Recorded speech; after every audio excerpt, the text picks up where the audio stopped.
What is up, people? It's your boy TB. Been a while, but college football season is back. So is I.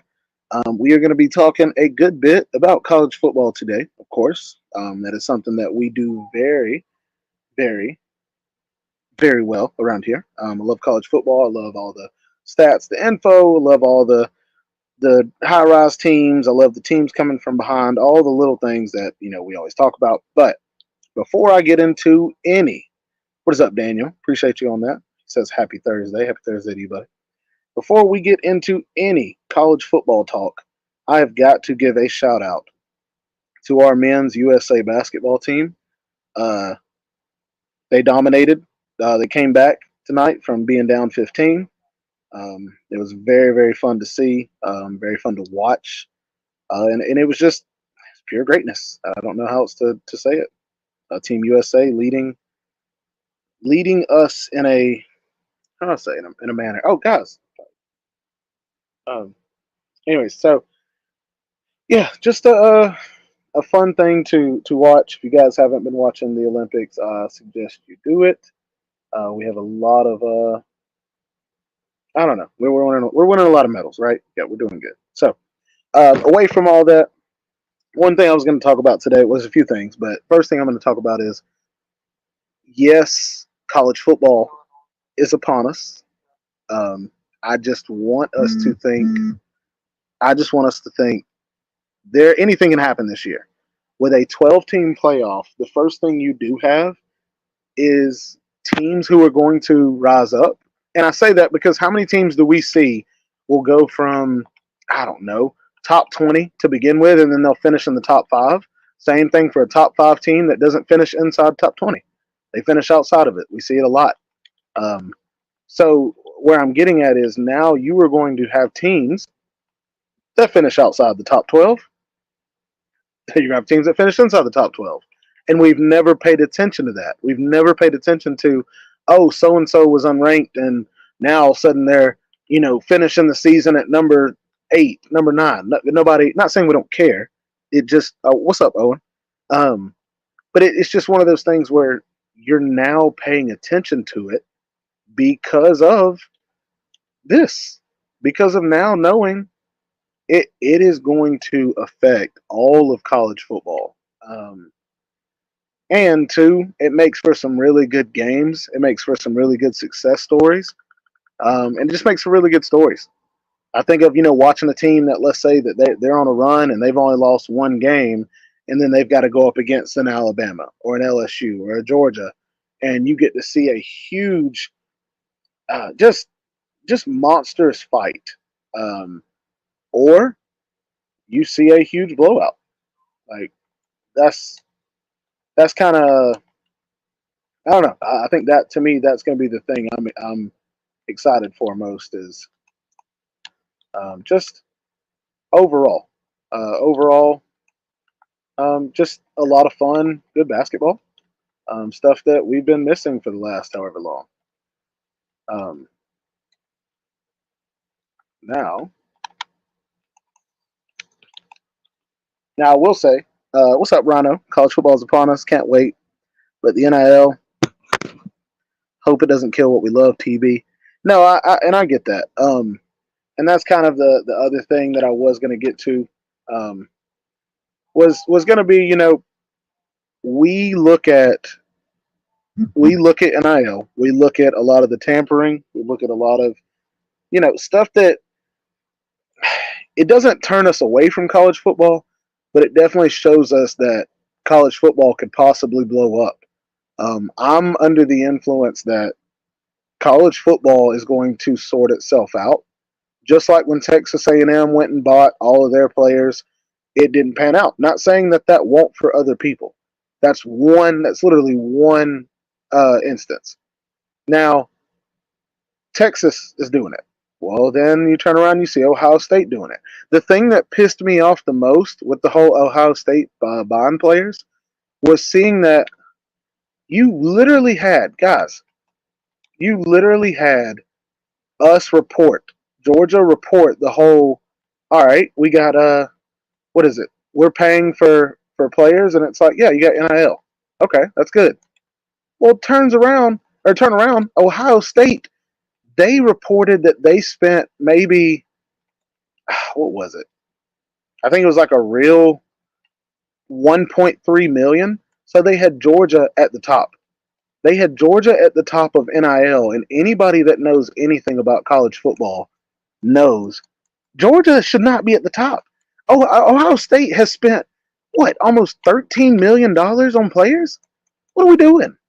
So to know that Ohio State is not reporting it, to know that Texas is not reporting it, to know that Michigan's about to get in trouble for not reporting it, to know that who else are we talking? Oregon. To know that Oregon throwing the bag at people, not reporting it, like it. It's not that paying players is not okay, but to say that, oh, we're not doing it, that to me, that's bush league.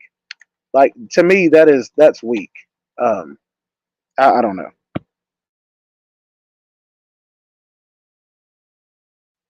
Um, so I don't know. It just that I think, to me, it is going to sort itself out, because you're going to have these teams that think, hey, we're okay with this. We're okay with buying our teams. Okay, I get it. That's cool. But if you don't pan them out, if you don't develop that potential, if you don't develop those players, all those 5 stars, now people are going to go, why would I go there for $800,000 instead of go to a place where I know for sure I'm going to get not only the bag, but I'm also going to have a chance to play at the next level. Like, that to me is everything. I think there's so much to be said for just trying to have an opportunity to better your future without throwing away your current situation. And I think too many of these guys, that's what's happening. Seen a lot of these guys not understand, just, I don't know, not understand what to do. Um, and they're kids. I think that's another thing. You got people taking advantage of 18, 19-year-old kids. You got people out here taking advantage of, kids that may be in a tough situation, that don't have money at home, that don't have, things for their family, and you're throwing money at them and saying, "Hey, I can change your situation right now." That's that's tough. It is tough to turn down, but I just know it's going to take players ruining their future over these next 2 or 3, 4 years for people to understand that that is not the way to go about it, and that's life. What's up, Jacob? And I feel, yeah, of course, we all feel bad. We always feel bad for people that get screwed over or get, stuff taken away from them. But it's like, at the end of the day, that is how things work. Um, you have to see somebody else make a mistake before you decide, you know what, I'm not doing that. Because at the beginning, it all sounds good.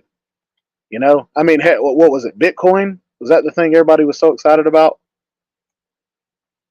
Everybody was so excited about Bitcoin. And then it's like, all of a sudden, oh, you know what? That might not be the best thing to do. So I don't know. And now I think Bitcoin is supposed to be pretty good. So it just, I don't know. It just something that I've noticed is, it used to be about tradition and growth. Now it's about money. I understand money, but you can't and won't ever build a program based on money alone. And yes, like, I agree with you. Yes, it is about money now. But the thing is, the part of missing out on the growth, it's like, if you go here for money and then now there's a transfer portal where you can just dip, then all of a sudden you leave here and you go here for money, then you go here. You are ruining your development by giving yourself just 1 year with each program. You're giving yourself 1 year here, 1 year there. Like, you're not allowing any opportunity, like you said, for growth as an individual, for growth in a system. And okay, let's talk about the next level. Let's talk about NFL.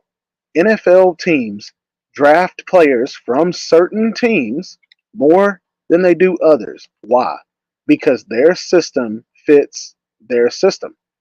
Georgia system, as you can tell, who does it fit? We've seen it. It fits the Philadelphia Bulldogs. Literally, every you see those kind of things happen. So when you go from one to another, when you go from one team to another, what's the first? Oh man! But when you go from one thing to another, now what are you doing? You're now showing a team. It's like, you know what? Like, I appreciate you guys thinking about me, but you have to get me as a player. You're not going to be able to get me as, I don't know. I think that just sucks, dude. Uh, just a real I don't know.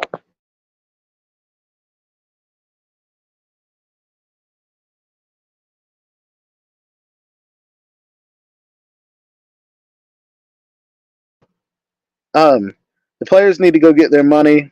They put their bodies on the line. Oh, Jacob, I'm not against money. I'm not against that. I'm saying I just saw where Charlie Warner, who went to Georgia, he was the third string tight end at the time, right? Charlie Warner was a third string tight end. He signed a $42 million contract with the Atlanta Falcons. Did Charlie Warner even play at Georgia? Yeah, he did. He played a little bit here and there, but he was not a starter. That man did not go out there and get, what was it, 5 touchdowns a year? No, nothing. But the fact that he could block, the fact that he knows our system or went through our system, went through all that development, this man now has 42 million compared to somebody chasing a $200,000 bag. And it's like, not saying that you can't get both, but it just seems like people are being so gypped out of their futures. Like, and that I think is the toughest part for a kid is how do you distinguish the two? How do you distinguish which one is worth it? Well, this looks like a good opportunity. Yeah, well, you know what? That is a good opportunity. Take it. Or they're just offering you money. Like that seems to be the, I don't know. That just seems to be the thing. Um, but like I said before, guys, that's life. Um, I think that's the thing we're gonna like learn one scheme then another. Well, it's almost like having multiple head coaches. Uh, Having head coach after head coach after head coach, like that doesn't work. That doesn't do anything for you. So I don't know. Just something to think about. Um,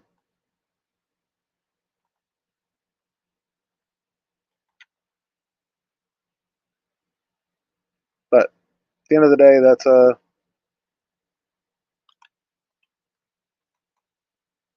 think that's the part of college football though that we all have come to learn that it's okay. It's not going to always be like that. That's fine. Um, but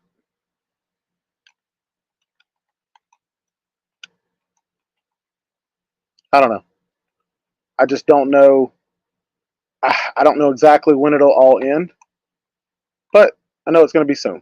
So that's kind of that's the realism. That's where we are right now. So yeah, I don't know. You guys tell me what you think. Am I right?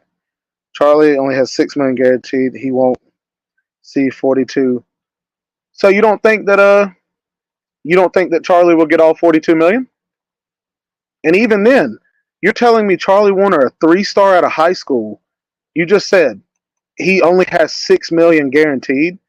Please tell me how many 3 stars are making $6 million that didn't start for their team. Like, you see what I mean? Like, I get where you're going with it, but it's like at the same time, dude, I'm choosing the development all day. Oh my goodness. Yeah, I think we're just playing up this way. Do trio sports. So I mean, I get it. I think it just $6 million. I feel so bad for him. I know, but I think it just the transfer portal. It's a lot of false hope. Uh, I think there's only I don't know how many are in, but a lot of players are able to go somewhere. Um, but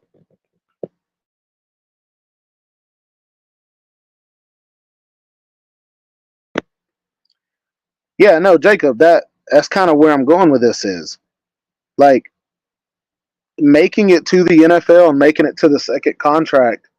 That seems to be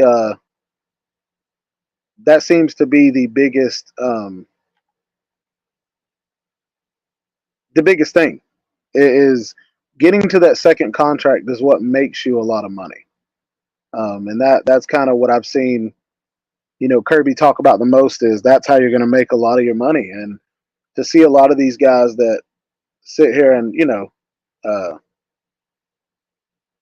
just I don't know, kind of throw their lives away or go to like these people going to Oregon. We're going to see the same thing we saw at Texas A&M. We're going to see them go, then we're going to see them leave. And they'll go somewhere else, and then go here, and then they'll go somewhere else. And so I'm not saying it's a bad thing to transfer. I know if I'm Georgia, I want players to come to Georgia that are really good.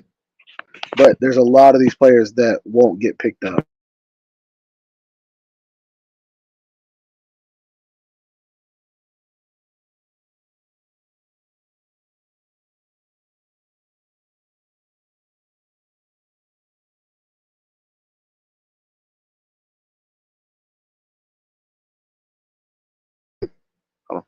Hold on, guys. Give me just a second.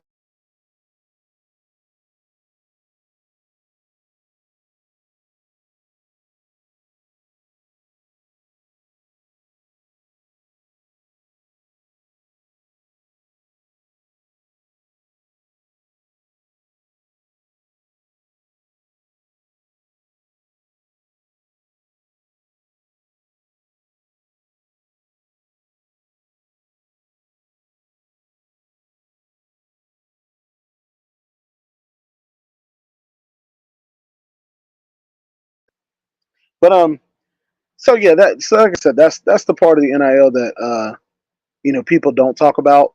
Now, granted, I love the way that Georgia does theirs. I don't know much about Bama. I don't know much about the way these other teams do theirs, but I know Georgia has it's called the Collective, and it's this group that's one of the owners or one of the leaders in it is Aaron Murray, and they do a really good job of talking about uh, how they pay their players and how they go about it, and I love it. I think paying players based off of what kind of revenue they bring in, that's what NIL's for, or that's what I think it should be for.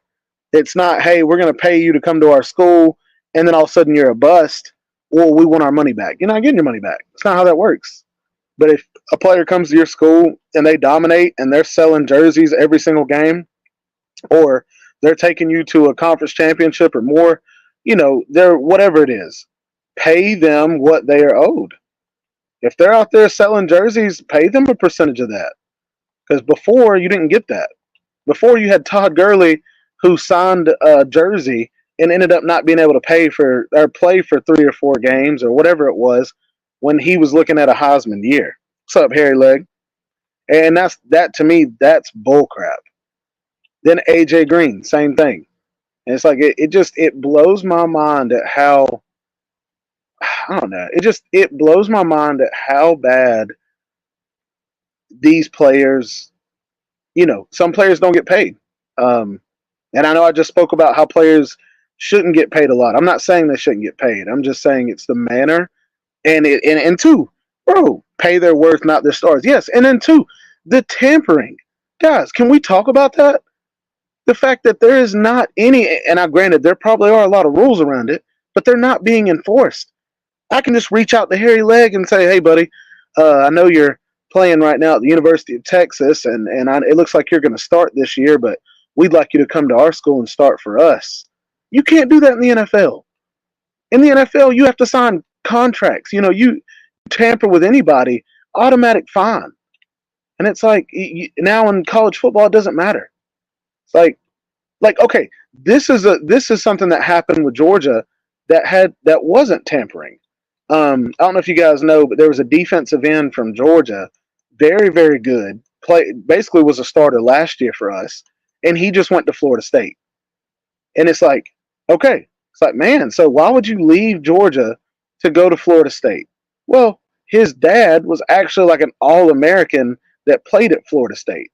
So in his mind, it's like, look, I've already got a national championship with Georgia. I already got one. But I can go home and play for my dad's team, play in front of my family, be closer to home. My draft stock is already there. That's something where I'm like, you know what? I get it, dude. Go do your thing.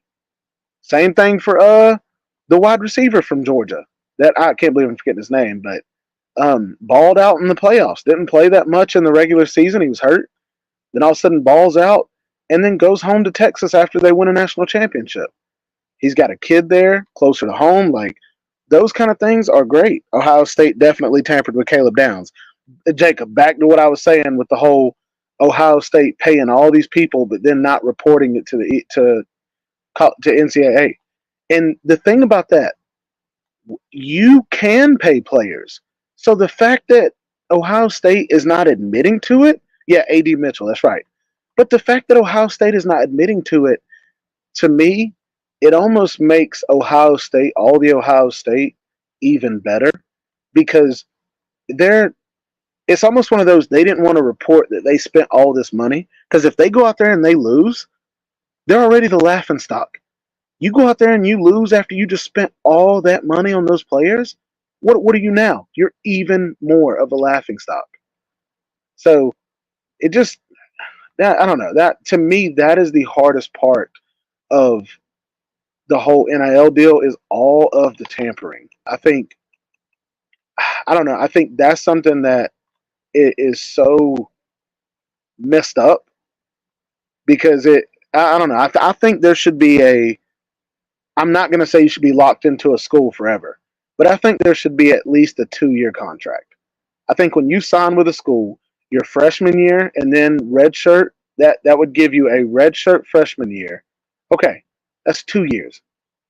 Like you still have a real like I don't know. I think you guys get where I'm going with that. I'm just saying any player can be upset because something happens at practice or maybe they're not getting playing time. And our Amarius Mims is a great example. Uh, Amarius Mims almost left Georgia to go to Florida State, and they ended up talking it out. Ended up kind of getting him to stay. And the biggest thing to Amarius was, he just kind of got upset at the time and didn't realize, just didn't realize, just what he was doing. And now, he appreciates, staying at Georgia and end up being a first round pick. So it's like people are going to make mistakes. Kids are going to have days where they just not feeling it. And I think to just allow a kid to be upset and all of a sudden make a crazy decision is nuts. 20 million is what OSU paid for the 2024 team. Oh my goodness. That is like I said, dude. They mess around and I get paid based on my worth and productivity regardless of my health. If I suck, I don't get paid as much. Yeah, if I'm being as much as if I'm being productive. Yes. Yes. That that should be common sense. And so now what it becomes is, well, we want that, but we also don't want, you know, we also don't want so and so. Oh, hold on. We also don't want so and so to get paid at all. We also don't want so and so to get this player at all. And it just it's become such a we're going to try to get him instead of you type mentality. And I don't know. It's such a but I mean it is. It's a dog eat dog world. Like I get that. I'm just I just think the ones that are getting the crap of it are the kids. So I don't know. I mean, you guys can tell me if you think I'm wrong, but it does. It just seems like that's kind of where college football is, and the only way that that's going to go away is if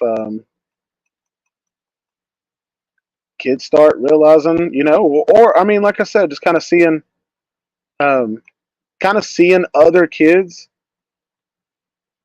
just seeing things ruined for them. Um, and it's going to happen. I mean, it always happens. But I don't know. I'm just yeah. I hate that. I feel like I sound like such an old man when I say that, but I still think players should get paid. I do. I think it's just a matter of time before you see that. Ohio State will fail. I mean, I could see it. Um, just like I said, honestly, I just wonder how this is all going to go down. Oh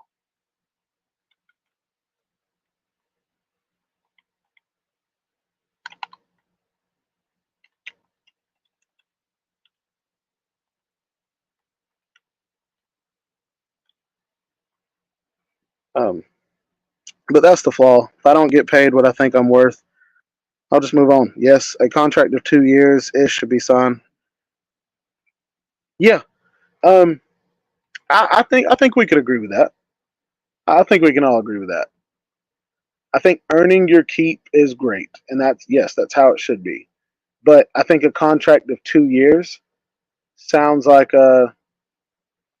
just I don't think that's too much. I don't think a contract of 2 years is too much.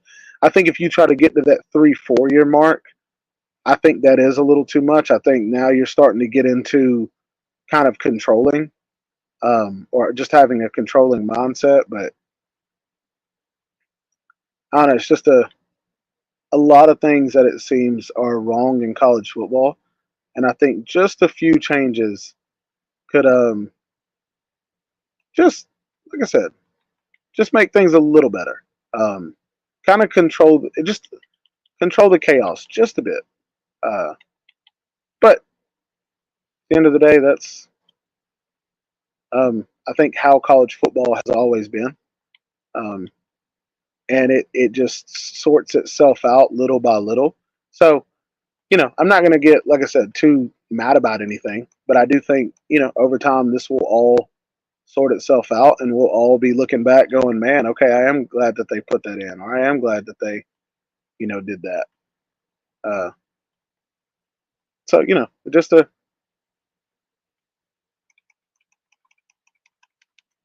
a different mindset, I think.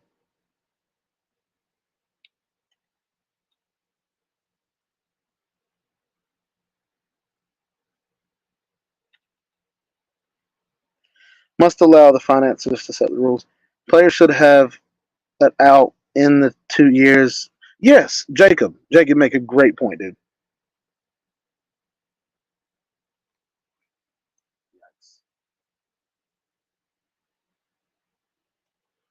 Um, I think you make a great point.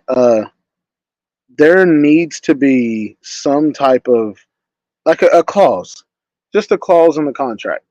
Um, I think it needs to be very much. Now that shouldn't be the only thing. I think if there's something that pops up, and let's say that somebody lied, like a coach lied to you, I do believe that that should be in the clause. I think being able to call out a coach that lied and say, you know what, this was not when I came here. This is not what was promised. I think that should be in there. That should be allowed. Coach getting fired, I think you should be allowed that. Now, granted, you may look at it and say, you know what, no, I'm good. I'm going to stay, but that should be your choice. Um,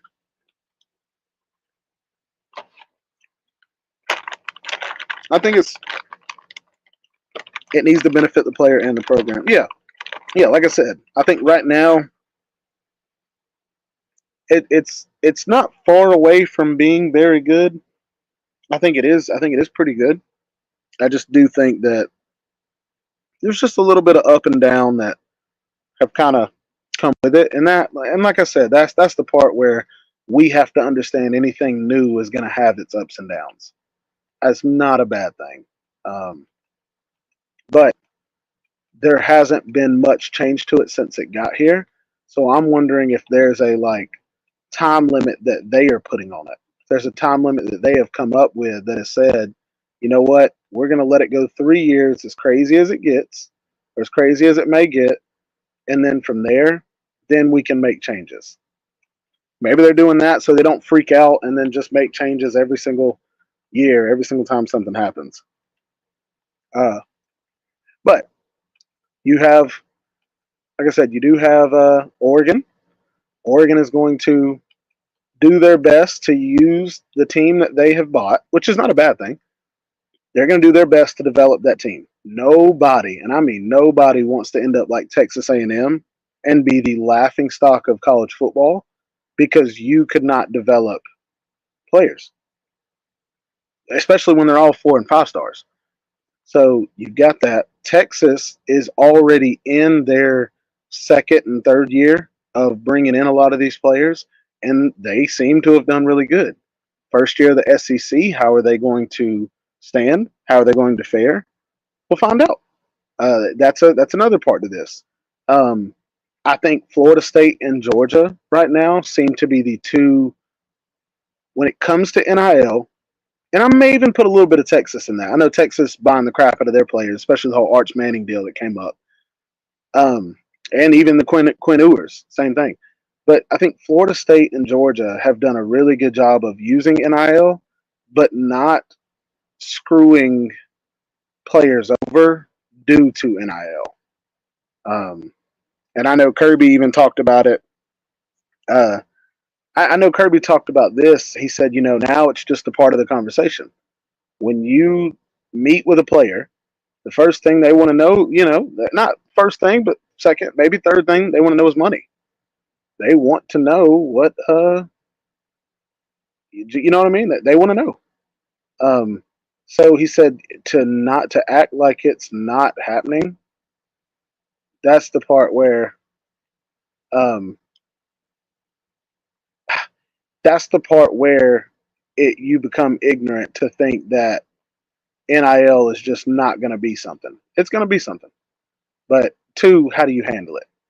And that's the part where I love you have coaches that actually are thinking um, just in that manner. So I don't know, but I think I think Georgia has a good move on it. I think Oregon, they're going to have to prove it. I think you're going to have who else? Ohio State. They are under the scrutiny right now. Ohio State is literally everybody's watching, um, and I completely agree. I think that with whatever happens, if Ohio State does not win a national championship, um, that's it. I think people are going to destroy Ohio State. Everybody already laughs all the time at um, Ryan Day, but I think as Georgia fans will probably laugh a little louder. So you know, that's a.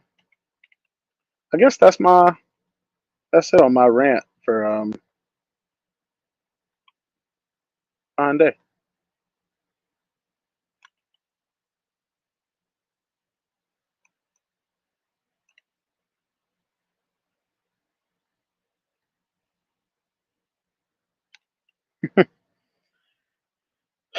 Joe Milton. Hold on, I'm going to read that. Give me just a second. He says, "How the heck is Joe Milton the Patriot star?" Oh, I didn't know he was. Do you guys think Joe Milton is going to be good? I don't think he's going to be bad, right? Um, but yeah, dude, I did not know that.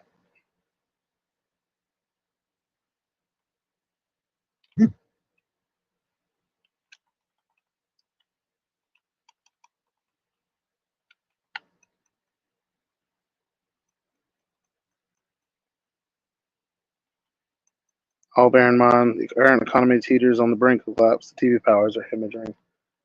Yeah, I could see that.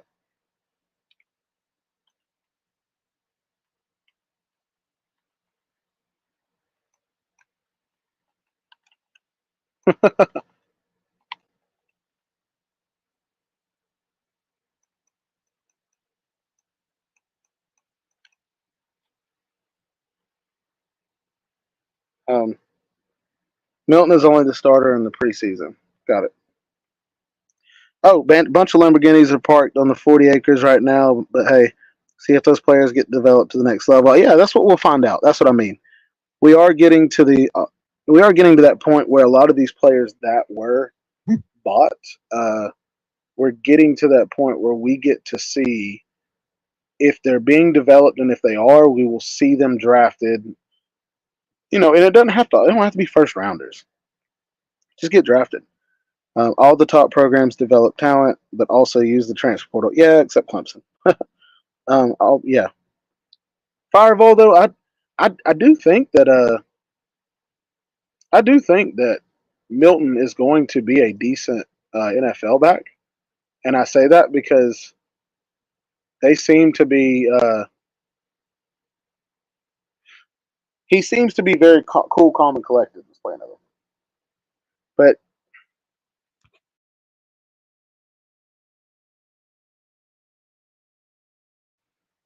on a lighter note, TB head coach of UGA to fix all this junk soon enough. Yeah, facts. Um, no, but I do think that Joe Milton will do a decent job, and it's not one of those where I'm like, oh, he's the greatest quarterback ever. I mean, I'm a Georgia fan, so I don't really care. But I think Tennessee's offense is very balanced, so I could see him doing a decent job uh, in the NFL, just not doing too much, kind of just letting the game come to him. Uh, be very curious to see how that goes. I think Team C Milton as a career backup. Unfortunately, he won't get a shot to start. It will. I agree though. It will depend on how he does in the preseason. Um, if he dominates in the preseason, then you are going to see him get his shot. If he does bad at all, I could see them just like you said. But too, guys, I've said this before. How many times have you ever seen a starter come in day one and dominate? Like we literally just saw C.J. Stroud do it. But how many times in the last 20 years? Peyton Manning. I mean, yeah, what's his name? Tom Brady wasn't a starter. Like you have a lot of these guys who it takes time for them to develop. They are back up. They do get their shot, and all of a sudden, boom, they're good to go. So, like I said, you're going to see players over the next few years kind of emerge and kind of fit into their role. Because not every guy is gonna. It's not gonna all happen like it did for C.J. Stroud. Which I mean, that's we know that. But I am curious to see over these next 2-3 years. Yes, I love college football. I'm also curious to see on how this is all going to pan out for some of these guys that we've seen over the last couple of years. Peyton couldn't do that. He was a starter, but wasn't great. Yeah, Justin Herbert and Andrew Luck. So it's like, okay, are those the only two guys besides C.J. Stroud? I mean, I'm sure there's more, but name all these quarterbacks, and it's like, yeah, like it's actually normal for a quarterback not to be able to come in day one and just dominate. Like it's actually normal for them to struggle. So that's kind of where I have to keep my head at is understanding, just understanding it, understanding where they are, and understanding um, that soon enough we'll know more. But I do think C.J. Stroud had a great season. Um, I don't think that who was it? Um, who was the other quarterback that was drafted right above C.J. Stroud that didn't have that great of a season? When it clicks, guys show up. NFL is how is now. Oh, now is much different. Yeah, yeah, it is. It's definitely geared towards younger guys getting to play more early or getting a chance early. Um, Before you really didn't have that. where it wasn't that easy. Um, and I think too, because of how much faster teams are trying to play in the NFL, how much more offensive teams are trying to be. I think that's where we're seeing a lot of the game change. So it is what it is. I think it's just a part of being a college football fan that is actually really really fun. Um, it's seeing these kind of things come to fruition, seeing these kind of things come to life, and just saying, you know what, like, yeah, I remember him, dude. That's crazy. He's in his fourth year. Like, he's actually making a name for himself. Like, not everybody's going to come in and just straight dominate.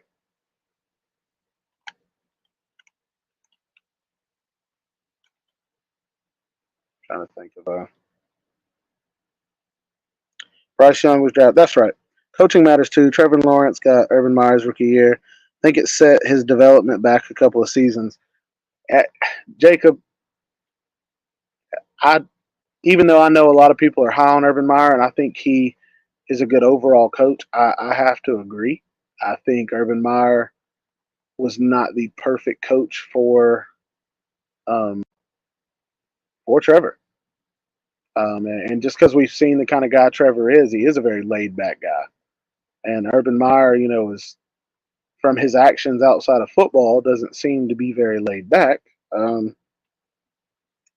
but and then the whole deal with Bryce Young, like, I think Bryce Young is going to be a good quarterback. I just, like I said, I mean, Trevor Lawrence and Justin Fields, when they got thrown in there, I think Justin Fields being with the Chicago Bears set his development back a good bit. Like, that's what I mean. It's all back to the whole when we were talking about NIL. It's all about who you are with that develops you, plus who you get drafted to. There's a lot to be said for quarterbacks that get drafted to a pro style system that played in a pro style system. It's really tough to go from a Texas Tech or even Mississippi State when Leach was there, a team that throws the ball 50 times a game, 40 times a game. It's tough to go from that to a pro style offense. Heck, we saw Georgia get JT Daniels and run a lot of gun because JT Daniels was not yet comfortable with what was it? With the pro style, with the I formation. So it's just, I mean, that is a real thing. Um, and then the fact that the NFL is tougher, is harder than college. Like, I don't know. I just, like I said, I think people should try to make good decisions based on what they want. What blows my mind is Hooker, who was better than Milton as QB3, of course, injury reasons, but Milton is number one. Saw Bryce Young play in person last season. You can see the talent. The team around him and coaching was bad. He's running for his life all season. Dude, I hate to hear that. I do think he'll be good though. I do think he's got a lot of potential. Um, Hooker ran over some folks. He's still limping though. His knee is a problem. Um, I think if Hooker can, if he can play his cards right, uh, if Hooker can play his cards right and just be, run when he needs to, not do too much, but if he can run when he needs to, I think he will end up having a successful career. Um, that's just my take on it. And the reason I say that is I love these quarterbacks, and I hope Justin Fields gets developed. At Ohio State, we saw him in a good system, but then he went to a Chicago Bears team who, I don't know if you guys know this, Chicago Bears did not throw the ball. If you look at their history, I forgot what the name of the receiver was, but when he was traded to the Bears, it was automatic. He was he had the most yards receiving in Bears history. And I was like, wait, like, how does that make sense? He only had like, what was it, like 600 yards or 750 yards? It was something that you would not believe. Um, but at the same time, it shows that they are not a historically, great passing team. And we think of like Brian Urlacher when you think of, Chicago Bears. You think of running ground and pound and straight defense punch you in the mouth. And so to get Justin Fields and then throw him to the Wolves and do running plays with an NFL quarterback, like it was not the smartest thing that I've seen a team do. Like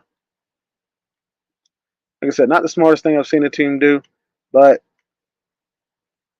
it just one of those, like, it is what it is. There's nothing you can do about it. I think that's the NFL, is finding the right fit, um, and just hoping that,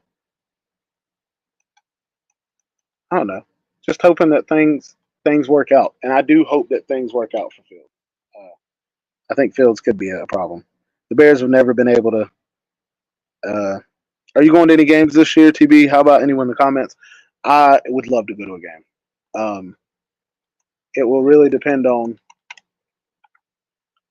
really going to depend on how well um, the games line up, because I know dang well uh, we all, I think, we all are hoping for a great season from all of our teams. Oh, hold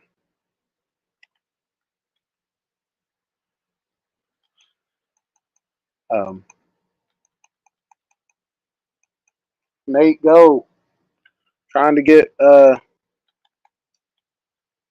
to train Nate right now, but slowly working. Um, but yeah, I think that's kind of where I am. Look at that. It's about a 20-yard scramble, runs over people. Pretty impressive. You don't see that much anymore. Hopkins got hurt as a wide receiver one. Wait, who's your team, Fireball? Um, but yes, that is where I am with the Fields thing. Is the same thing I am with the Bryce Young. Like, it, you're gonna have quarterbacks that just have to just find a system to fit into. I think it's one of those things that I don't think people need to overthink too much, but of course that happens in all sports. But like, people automatically, oh, Justin Fields is a bust or so and so's a bust. Like, dude, it's his first year. Like, relax, guys. And I think that's anybody. Um, I think you see it a lot with running backs too. You'll see a running back come in and then like end up be with his third team, and all of a sudden, who is it? Is it Connor, James Connor? Like him. I think that's a great example. Somebody that just was able to get to a team where they just finally felt comfortable.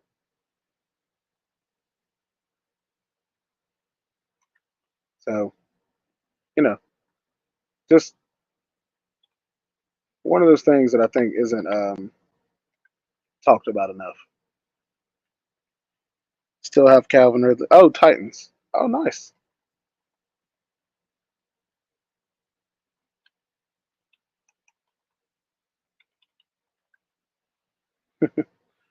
But like I said, it'll work itself out. Um, I really believe it'll work itself out. Okay.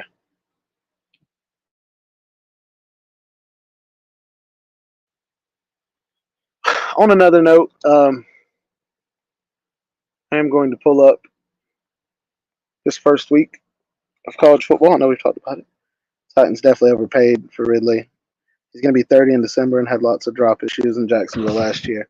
Well, I think Jacksonville is starting to slowly kind of hone in who they need. Um, I saw where they paid a Georgia cornerback. He just got paid, like paid. And it was just one of those where they said they're just trying to lock in on him. And I think it's good because Trevor Lawrence is a long term quarterback. I think we all know that.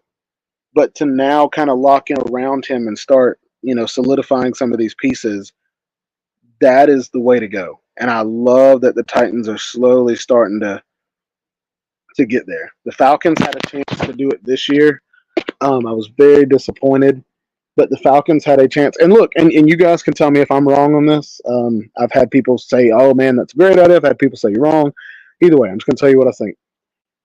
I know that Desmond Ritter may not have been the best option, but this Atlanta Falcons team was very young already.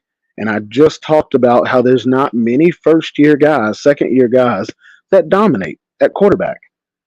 So my thought was let Desmond Ritter give him another year, use that money, and find a player in the free agency that you could get and lock him down for 3 to 4 years. You had a lot of money. You just paid Kirk Cousins $400 billion, whatever it was.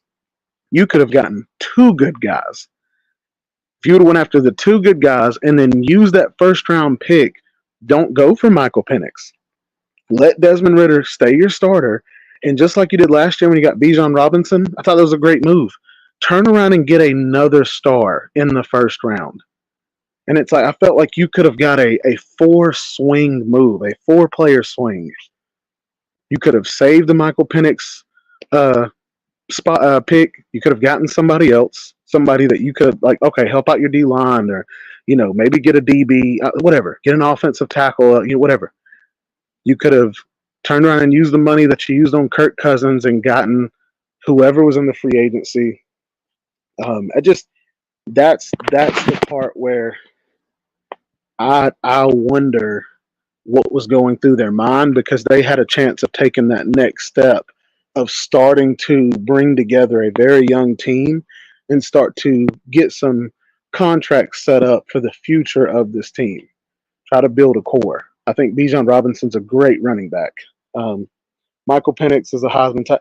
No, he is. And there's nothing against Michael Penix. I'm saying you could have saved that. You could have saved your chance at a quarterback for next year. Like right now, that was the number. What was that? The number 7 or a number 8 pick. I'm not saying that Carson Beck will be a first pick off the board. He may be. He may not. But like, you could have gotten Carson Beck, and I'd have felt the same way. I'd have been like, oh, hey, like, dude, you got somebody that knows how to run a pro style. But the thing about Penix that I'm not worried about, but it is a question mark, is Penix, didn't he have like 3 knee surgeries? Am I right? I think Penix really had like 3 knee surgeries. So that's just one of those things we see where injuries do get the best of players in the NFL, especially in a dog eat dog world, or a dog eat dog world where next man up mentality is way more fierce. Um, so I don't know. It's just like I said, it's kind of my mindset when it comes to a lot of this. Guys, I'm sorry, I didn't even think about this. I'm gonna invite some guests on here. If you guys want to come on and do some backflips, you can.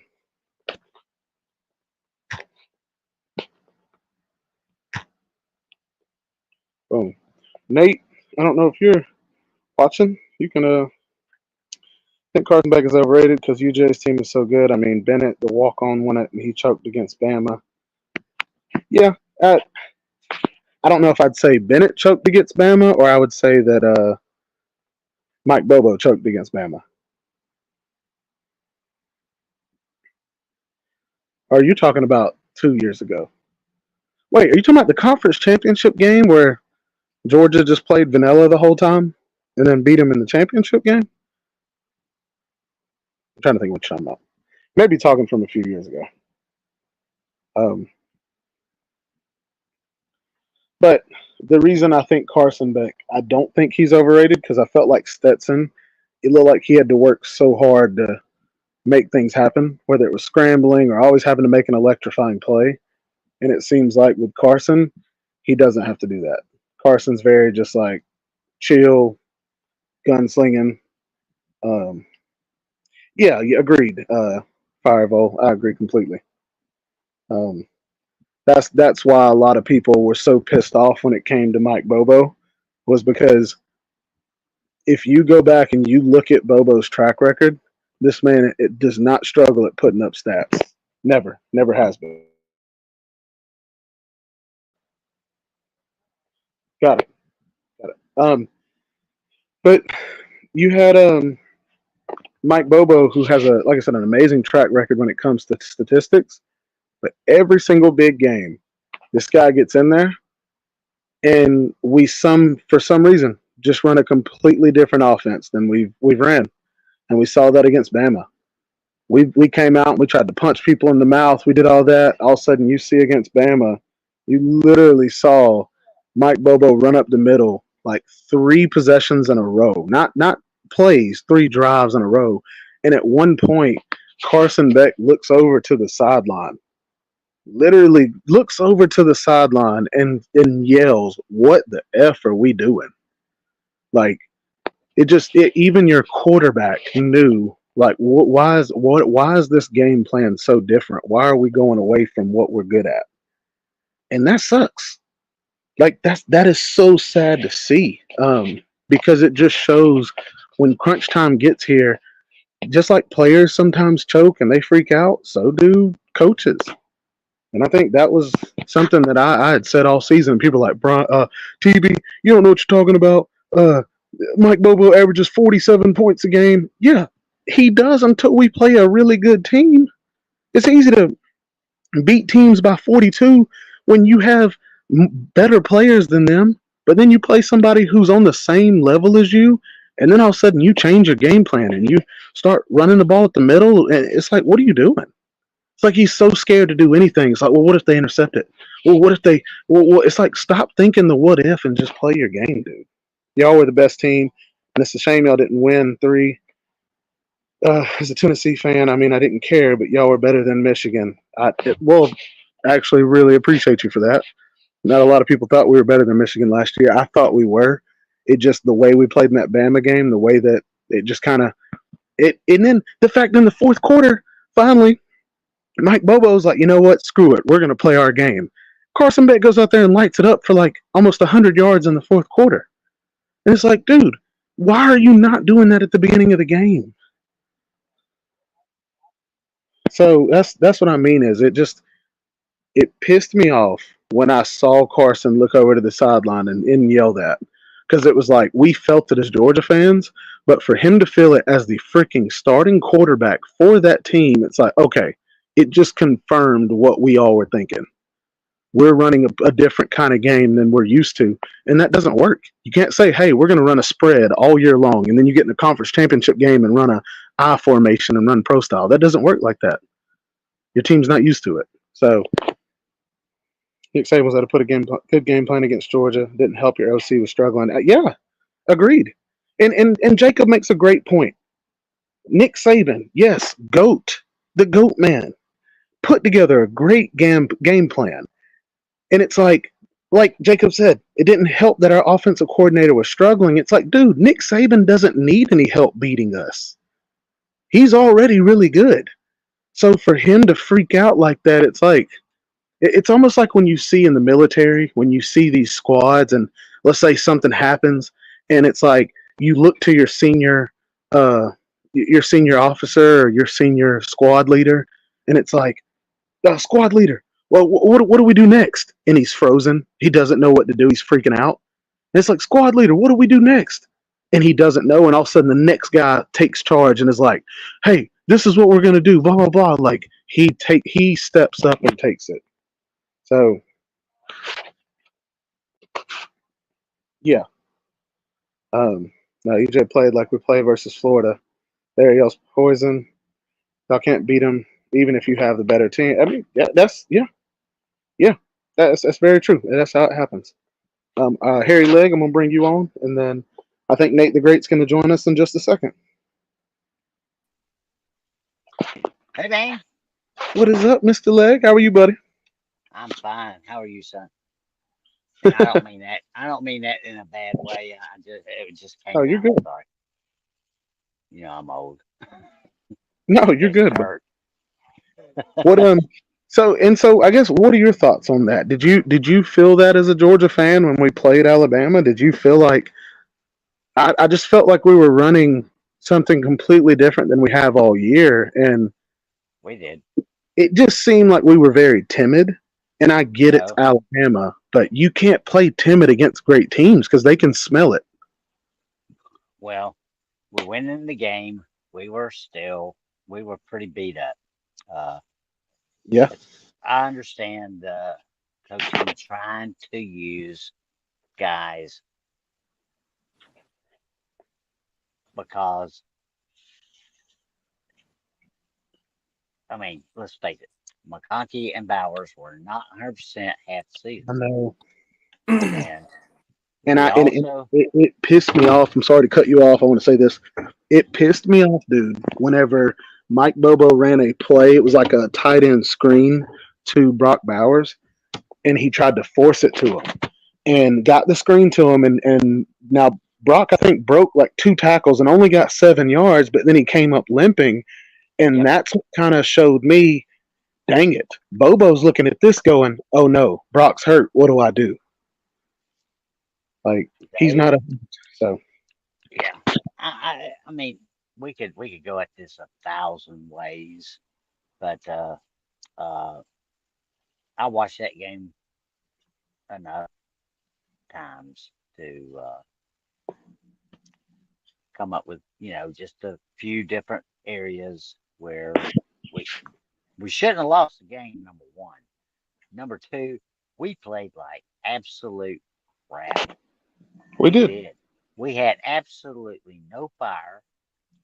Uh, it, and you used the word timid. No, it wasn't timidity. It was they were dead legs. Oh, I That didn't mean humid. I said timid. Yeah, timid. Oh, Um, God. I thought you said humid. right. Uh, uh, our legs were dead, Yeah. and that's uh, here we go with what everybody needs to understand about when you get when you play at this level of college football. Uh, yeah, it's when it's good on good. If you are not at your best health, you are going to suffer. But Agreed. what killed us in that game was the stupidest play that I think that I've seen. Ugh, Oh, hit me with it. 18-yard line. Why Oh, are my we goodness. running a Ruski play? Why? Dude, Why? Why? I, dude, I swear that. God Now, and look, damn it. Jacob Fireball, Oh, I'm going to get y'all's comments. But Harry brings up a great point. By the way, hey, Nate. Um, but Harry brings up a great point. That, to me, like, that was, oh, yeah, that was the play where, right after Carson looked over at the sideline and said, what the F are we doing? yeah, Like it that, was. it was one of those where it was like, dude, are you really freaking out that much that you're pulling out trick plays? Like, bro, we're Georgia. We're not. It's not an FCS school going against Bama, and you got to run trick plays the whole time. Like, You're inside your freaking 20. What the hell are you doing? and we lost 27-24. So Yes, give us imagine 7 points. We gave 7 points on that damn uh, play. That beat us. exactly. So it's like it just, and I'll read this to you. Fireball said it looked set up to me, didn't it? I'm a Tennessee fan. He said y'all look lost. Y'all didn't seem like yourselves. Seemed like a 6-6 team playing them. And Jacob makes a great point. He said before the SEC championship game, Georgia wasn't tested. They were usually up by 40 at halftime. Maybe getting tested helps a team win when the close games matter. Jacob, yes, He does make a good point. That's a great that point. it is, and that is why you've seen Kirby constantly scheduling these like Clemson at the beginning of the year. I think next year or two Ooh, years from now, we have Ohio State for a home and home. no, we don't. They canceled it. No, of course he did. Of course he did. Of course. But like going through our schedule right here, the only close game we had. Well, I'll take that back. I'll go through them. We had UT Martin and Ball State to begin the season, two small teams. South Carolina 24-14 destroyed UAB. Auburn 27-20. That was Carson's first away game in a crazy stadium. I remember Kirby Played like talking. crap, too. Yep. Then we destroyed Kentucky, destroyed Vanderbilt, destroyed Florida. Then we played Missouri, and that was a very close game because that's the Missouri. game Yes. Missouri's quarterback and their coach made a good game plan. Damn right they did. Every time our middle linebacker would leave his spot to go cover the running back on a little out route, the quarterback would scramble. He would just take off running and get his 5 to 8 yards. And the way that we countered that was every time the middle linebacker left afterwards, the safety started being the quarterback spy, and he was stuffing that up. So, but then, yeah, we have 52-17 over Ole Miss, 38-10 over Tennessee, 31-23 over Tech. Like, you didn't have any really tough games before that game. Not Yes, tough but we were opponents. last year. I don't know how much of the inside you know, so I'll speak abstractly as best I can. You good? Uh, there were more injuries than anyone knew, Yeah. and more impediments to guys who tried to play through them than anyone knew. And that's the same for every team on the planet. Okay, guys want to play, and if they can go, they're gonna try to go. And Uh, sometimes your coaches they they respect the heart, and uh, other times your guys that are supposed to step in aren't quite up to speed. So let's Agreed. face the facts. Uh, you know, yeah, we went 12-0, but it was by a razor's edge, and that's the way college football is for everybody, a razor's edge. Yeah.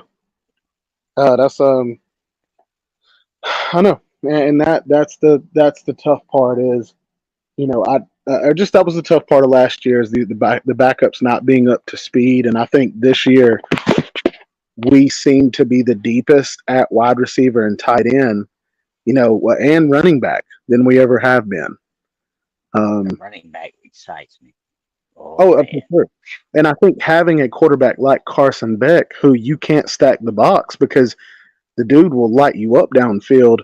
I think this will be the first time since Aaron Murray, because yeah, Aaron Murray was after Matt Stafford.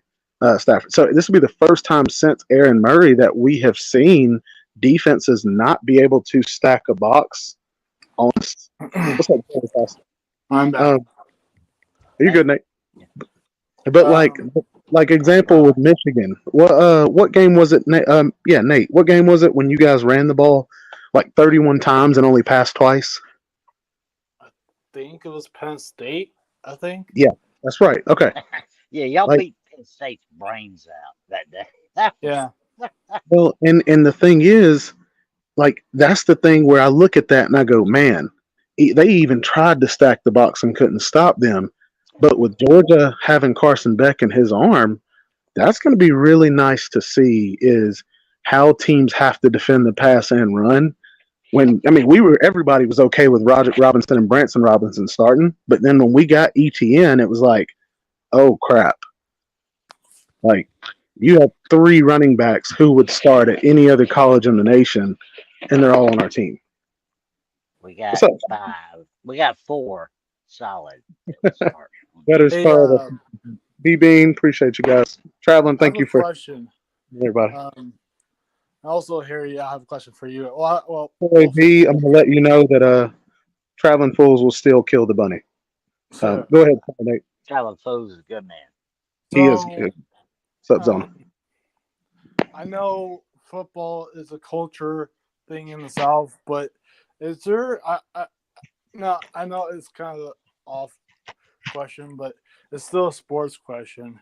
But is there any other like is there like a secondary sport that the southern states like baseball or basketball or Well, what's look, the before I get into that, I'll say this.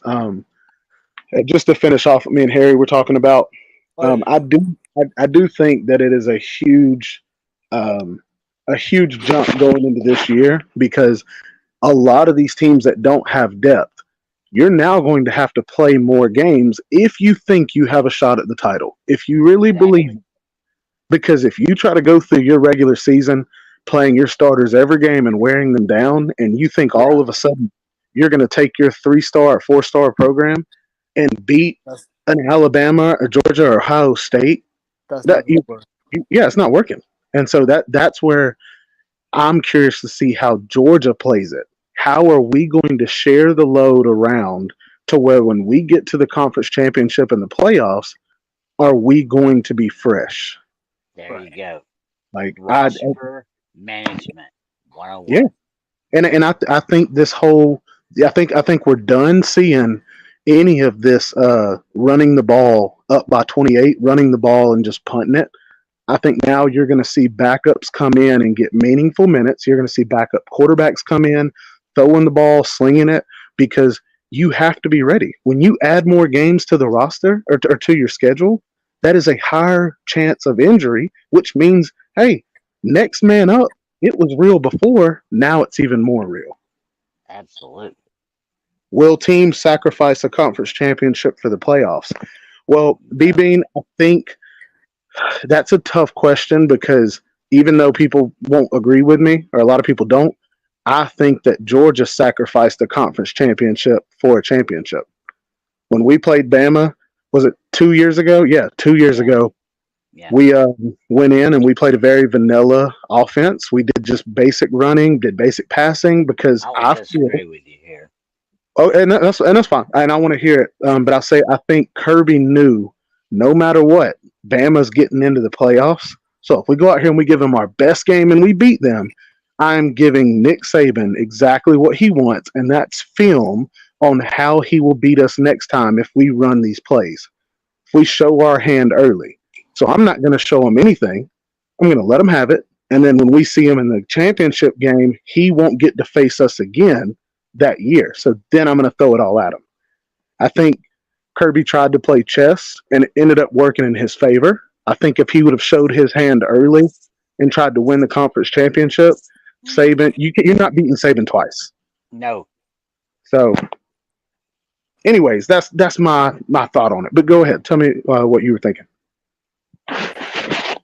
Just that uh I agree with your premise here. Absolutely. Uh no, it was strategic.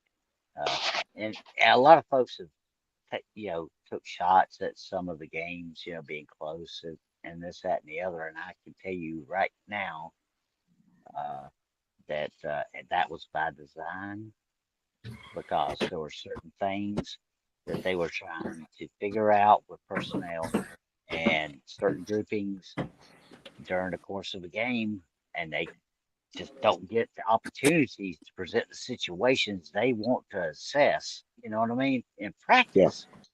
So, yeah, see, I'm taking it to a little bit different depth of thought when it comes to that aspect of it, especially Auburn. Now, that was an injury thing, but yeah, Kentucky, no, strictly by design. Absolutely going to show you nothing on film. And if yeah. you don't think that every team does that, if they're not doing it, they're not going to be at the top. I guarantee you. You're not going to show everything you can do at any time to Oh, I anybody. agree.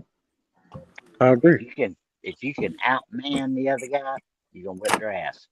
Well, and, Pardon and, I- me. and, I, and I think, and I like the way you're putting it. It's like you're saying it in the way of if I'm going against Nate and I know that the other five people I'm going to play are watching me play Nate, if I can beat him by just running the ball, then I'm just going to run the ball the whole game. I'm going to outpower you, wear you down, and I'm going to win by 14 or 21 points. And I'm not showing any of my third down plays. I'm not showing any of my fourth down plays. I'm not showing, like, no. Because now those teams go, man, we play Georgia, but we really didn't get to see what they run because their opponent wasn't strong. So it's almost you're making your opponent blind when they play you. So it's kind of the risk and reward. You know how Jacob was saying playing a good team early in the season helps you? It can help you and it can hurt you. Exactly. It can But help you because you're ready, but it also can hurt you because you're showing your hand a little early in the season. But, the cool you know, aspect of it is, uh, you know, the game inside the game and the yes. chessboard, and whether you're playing 2D, 3D chess, uh, when you start getting down to it, mano y mano, and we all know schools now have staff that do nothing but just film, Oh and yeah, yeah, and they just analyze. dispense it. They dispense it. They know every tendency of every player on the other team. Dude, And it's just like in Major League Baseball. Whenever there's a really good hitter or a really good pitcher, they might be good at first, but then all of a sudden everybody starts figuring out their weak spots and there their you go. tendencies. And it's like, okay, let's give a good example. Michigan. That means so much to analyze teams that Michigan paid a guy to go to games and record from behind their bench to see their signs, to see how they and Sorry, Nate. no, and I know it sounds funny, but I'm not being funny more than I'm being. That's how serious it gets. So Yes, think it of is. let's look at it like this. If Michigan wanted to cheat, and I know they did, I'm saying beforehand, if they wanted to cheat, how would they cheat? Would they go get an NFL player and dress them up as a college player? Would they give their players steroids? All of it's cheating. But they did exactly what we just talked about. They took the analyzing another team and learning about another team to the furthest level you could, and it was cheating. But that just shows how important that is to learn a team's tendencies. What do they do on third down? What does their sideline look like whenever it's 1st and 10 or 2nd and 3 or 3rd and 17 or 3rd and 1? Like you're reading the coach's body language to go, I know how he's gonna act. Like for me, if it's 3rd and 1, I know some teams that are about to hit you with a fullback dive or a run. But then I know there's other teams that'll hit you with a play action on 3rd and 1 and hit the tight end on a little delay route. Yep. It just that's kind of where I'm getting is it's Yep. understanding We other get it. teams. Yes, we do that a lot. Georgia does that a lot. We'll do the little play action and hit the tight end because we know that you're expecting the run. But Well, it's a sight read. yeah, Quarterback walks up the line. He can read the defense instantly. it's Or true. He almost has the architects option. better have be able to. Yeah, If you see that opportunity, you take it. yeah. Especially down the distance, uh, that part of the game, uh, where the flow of the game is. Take what you get. And I do have a good question for Nate. Nate, when it comes to Michigan and what is going on right now, how do you feel? Um, how do you feel about the whole situation? Are you nervous that your team's going to be suspended from bowl games? Do you think you're going to be have scholarships taken away? Like, what At do you this think? point, at this point, I don't really care. It like Lou said on the show, it's irrelevant now because I really don't care what we get. As long as not like uh, a program ban like SMU had. Hopefully that's not the case. Well, and that's kind of where I was going with that. Is would you be upset if they said Michigan was banned from bowl games for 2 years? Well, if it's 2 years, I wouldn't be mad about it, but I'll be upset. Well, but think of it though. There have been bans before, but Right. there's never been a ban like that in the transfer portal era. Well, How many people would transfer if they knew there's no way we can play for a national championship? There's no way we that's can go to true, a bowl but game. I mean, if it's like a bowl game, like actual bowl game. Oops, sorry. Uh, no, if they went like I don't know 9-3, um, Yeah, that would well, mean no play. That would mean no playoff appearance. That would well, mean no, no. and plus the players wouldn't care which bowl game we get because they want to go on a playoff. So, like Well, you said, I guess what I'm telling you, Nate, is even if you guys went 9-3 or 12-0, if they give you guys a bowl ban, a playoff is a bowl. So you wouldn't be able to go to a playoff. Or you wouldn't be able to do anything. You could win your conference championship, and they would not put you in the playoffs. it might sound crazy, but I'm fine with that. No, and I'm not saying you aren't fine with it. I'm saying do you not agree that you're going to have a lot of players that think about Oh yeah, yeah, yeah. I would say like for percentage wise, probably like uh close to 45 to 50%. Well, Um, but then I'm out because B Bean just made a great point, like always. He said, TB, you were forgetting about NIL deals. Money instead of championships can be a factor.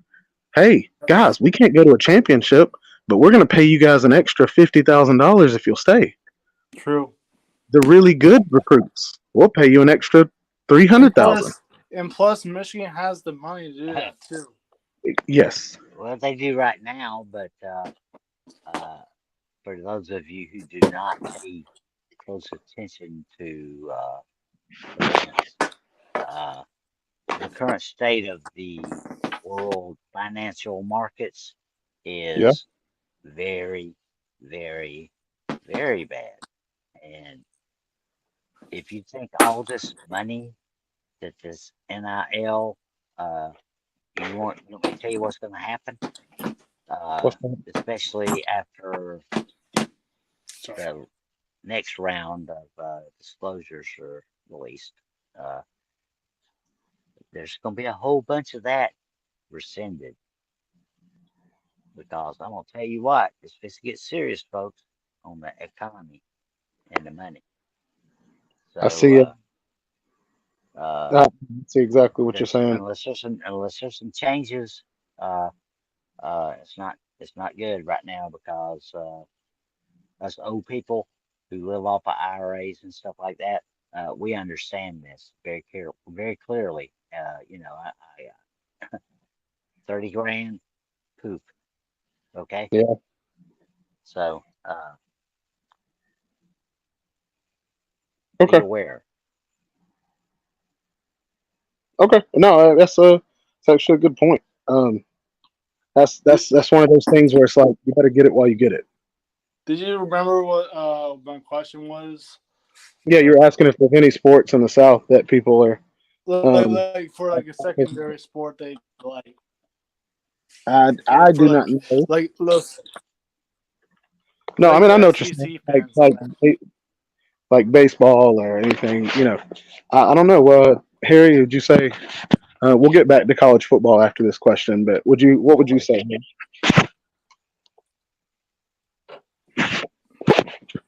Would you say you have a second sport, Harry? Yeah, like Uh, was like the second. What was the secondary sport close to football? That Southern at fans. Georgia? Well, no, At Georgia? like Southern. Um, I guess programs for a sport. What is the secondary sport that is close to football? I know, like I said, football is culture in the South. That's why I said it was the secondary sport that is close to Yeah, football. Harry. He's just saying, is there? Can you think of like I another understand. I another? understand his question now. But I couldn't answer it. I Oh, can't. Yeah, same. I think I know baseball is pretty decent down here. I think basketball is decent. I just think You know, football's the well, number I one. know. Like I said, yeah, tennis does well and golf does well, but there's not a lot of folks, that follow that. So right. Yeah, I was thinking like track and baseball or field does well. basketball. That's what I was asking, but um, I mean, hockey is But kind of growing down there, but not like rapidly. oh, we got a club hockey team that does pretty good. Yeah. Good, probably baseball. Yeah, I agree. BB, and I think baseball just with like perfect game and all those um, brands. I think baseball would be the second one, just because we send a lot of guys to college and a lot of guys to the draft out of the Yeah, South. that's why I Well, asked because Foley's getting an upgrade, so Georgia's putting the money in it. Yeah, that's why I asked because I wasn't sure because up here north, basically football. Well, depends on where you stay. Football or hockey first because northerns. yeah, Basketball. We're basically like a sports mechanic. Uh, uh, maniacs up here, but mostly in the South are just football. I mean, I don't blame them, uh, See, I'm but Well, I vicious. guess I'm not watching ball. I'm gonna say this question, and I'm going to go upstairs and just microwave something real quick. So I'm going to leave you two to discuss it for a few minutes. But All right. um, what would you guys say? Uh, who I guess who are a few teams that you could see winning the national championship this year? Oh boy. Go ahead, Nate. And it can be teams that may be a surprise team too. It doesn't have to be just like a I don't want to say it, but it's an obvious pick. It's the team down south, which is Ohio. I call them short. Ohio State. Um, And I heard you said it. I mean, I had to say the full name, but I know it. I shouldn't have. But my second one probably Georgia or Oregon. I can't argue with that. Uh, I have really thought about this today because I've been putting together some stuff, and it would tickle my heart to see Oklahoma State win the Big 12. And Why is that? if they did, it just would, because the quarterback left to go to Oregon. You see where I'm going with this now, Nate, right? Oh, you mean like Oklahoma? Yeah, Oklahoma State, the quarterback, he left and he went and transferred to Oregon. Yeah. So if Oregon wins Big Ten, and then whoever is quarterback at Oklahoma State, and they had a stacked team, dude. I mean, they got like one of the highest returning productions in the country, Yeah. and they're playing in the Big 12. I mean, Christ's sake. I mean, So, it depends on Venables does. I mean, so far Venables not has Venable. done nothing. This is Mullet Man. Oklahoma State. Big 12. No, Dylan Gabriel went to Oklahoma. I think you got Dylan Kevin. Gabriel went to. Oh, I'm sorry. I got it messed up. You're good. You're good. All right. I'm cool. All right. I got messed up. That's no problem. You're good. I get messed up sometimes too. But anyways, yeah. If Oklahoma wins the big, well, actually, wait. If Oklahoma wins, if Oklahoma wins the SEC, probably not gonna happen, but it's highly unlikely. Here's what Oklahoma needs to do first. Venables needs a winning season first because he hasn't had any winning season yet. Then like eight wins, I think, is the highest. I think. Yeah. And also, I don't know how good Jackson Arnold is because he has to be. I gotta see him in full action. I know he played in the bowl game, but it's kind of like a small glimpse of him because he was not that good in that bowl game. But Well, you gotta see him. You gotta see him against some of these other defenses. right, You know, yeah, everybody's I get that. Everybody's coming after you every week. So He said, BB said Texas is a possibility. I don't know if you guys named him. I think they're getting overhyped, but I think that's I do possible. too. But I'm not saying they're not, right? no, I'm not saying they're Texas could be like LSU last year. A lot of offense, but not enough defense to get the job done against the best teams. Well, and that's the thing about Steve Sarkisian is he is an offensive guy. We saw that at Bama. So I am very curious. Can he get over the hump? Well, he did like last year, but with defense, kind of.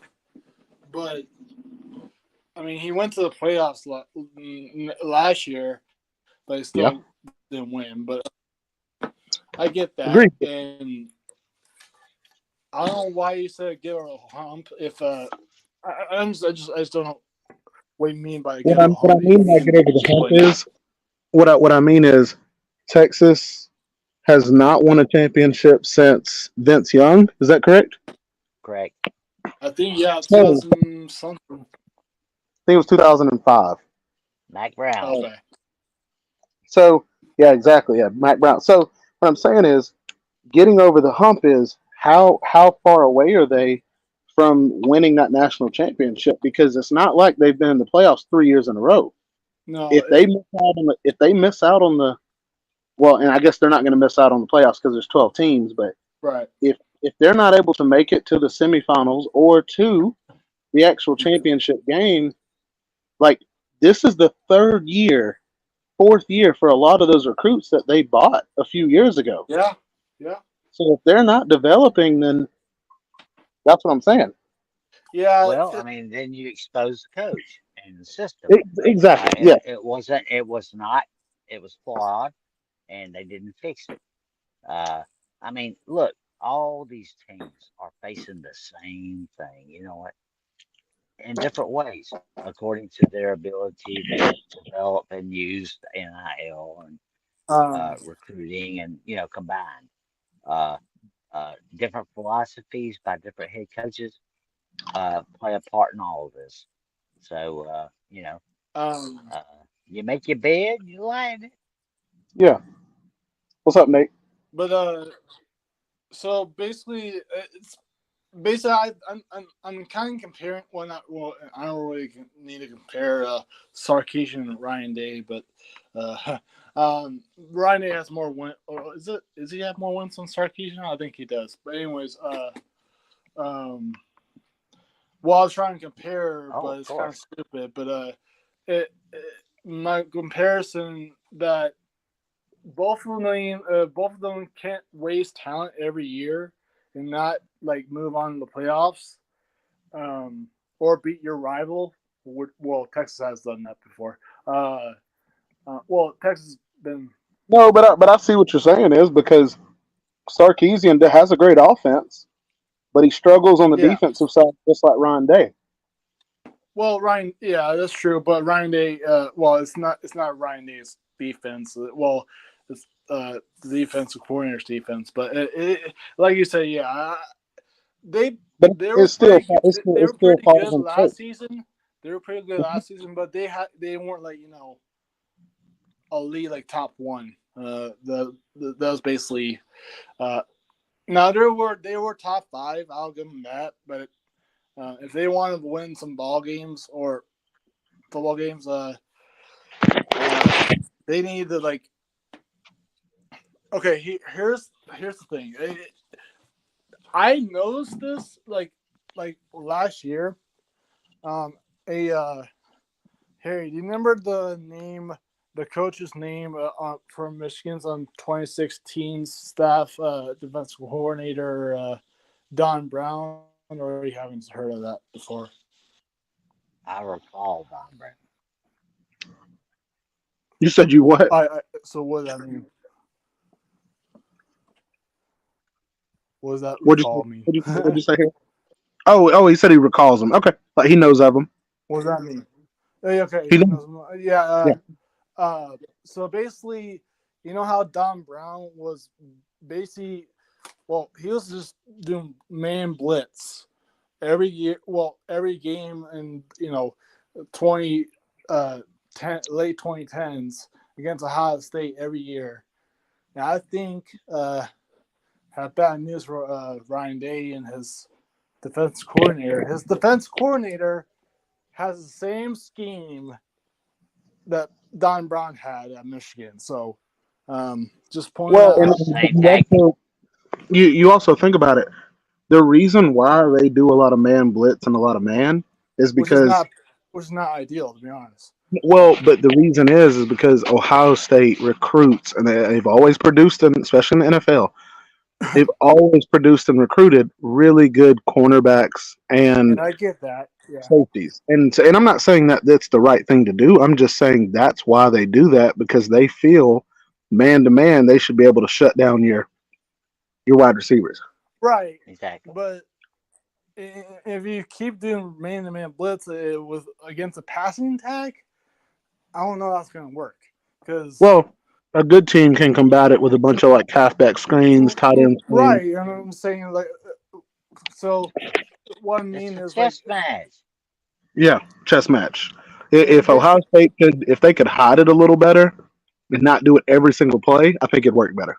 yeah, I will agree. I mean, if you keep doing it every time, which is I don't think it will.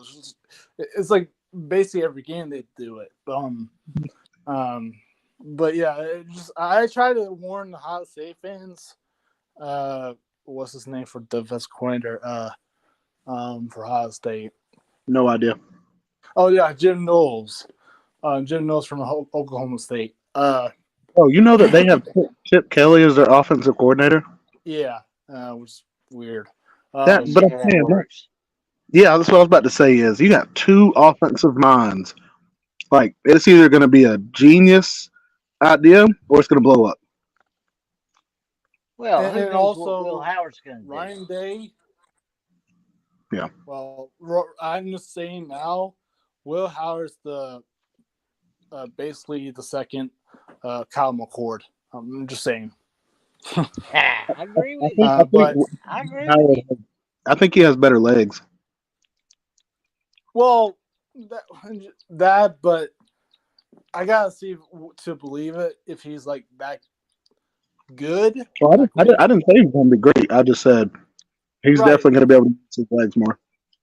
right, and he's more mobile than McCord. Well, plus they Um, play a Stay Puft Marshmallow schedule. So, oh yeah, they basically copied what Michigan did 2 years in a row. Um, and I have a question. I also have a question for you, Harry, and also TV. Um, I don't know if you. So based on FBS schedules, hopefully this is not the case, but FBS, the FBS yes, schedule .com, right? Um, daggone right. Bookmark. let's just say I don't know if it's Ryan Day did it or Ohio State wanted to move the rivalry game against Michigan, which is kind of dumb, which is absolutely dumb if that's the case. Um, uh, now it says in 2025 season. I mean, it Huh? doesn't show the date yet, but it looks like it might be earlier in the year, which is dumb. No, that can't happen. That's I know, and wrong. that's what I'm trying to say. That can't happen if you're like a college football fan, and like, look, if you get beat uh, at the big house in the middle of the season, that's on you, Ryan Day. You wanting to move the Oh, the I know what you're talking about, Nate. I did too. He was saying he I forgot that Ron Day was saying that the Michigan game was too close to other big games, so he wanted to move it to a different part of the schedule. which is stupid. It I is, mean, but it makes me think of Tennessee. They did that with us because we used to Well, play Auburn Tennessee did. early. Auburn. Auburn. Oh, it was okay. It was Auburn that did it. Okay, because we used to Damn play right. Auburn early and or late in the season, and they wanted to move us up because they had like Alabama. We used to play well, Auburn later in the season. That's what it was. Yep, it was, well, and we played which is Auburn, not the and case they had to because go play Alabama. sorry. I mean, I don't know why would you move a like an iconic rivalry to like middle of the season, and probably most of the college football fans would go nuts and pissed off. Even even Paul Feinbaum. Um, Thanks. uh, Well, I think a lot of it too, dude, is so he can not have to worry about that game at the end of the year. well, And just a game, dumbass. No, no, not you, not you. Ryan well, I know. Day. Strategic. It's a strategic. I'll spit it out in a minute. Uh, No, but you're right. That's what Ryan Day's looking at it as like strategic. Let me get Well, that game out of the way because usually Ryan Day keeps losing because it's at the end of the year well, and all that stress is on him. well. If art of that doesn't war. work, that's on him. Like I said. Uh, Oh, I know. If I'm um, Michigan though, I want to leave that game right where it is. oh yeah, Absolutely. and some Ohio State fans are mad about it if that was what if that were the case, because they want traditional, uh, There you uh, go. Traditional uh, fucking rivalries. yeah, and keep it Pardon my that language. way. But I would bet if that's the case next year, uh, I'm hoping Lou's gonna make. I hope Lou's gonna make a irate rant video about the game. I Yeah. hope he does. If that's the case, but for now it just says that. Here, let me see the FBS schedule.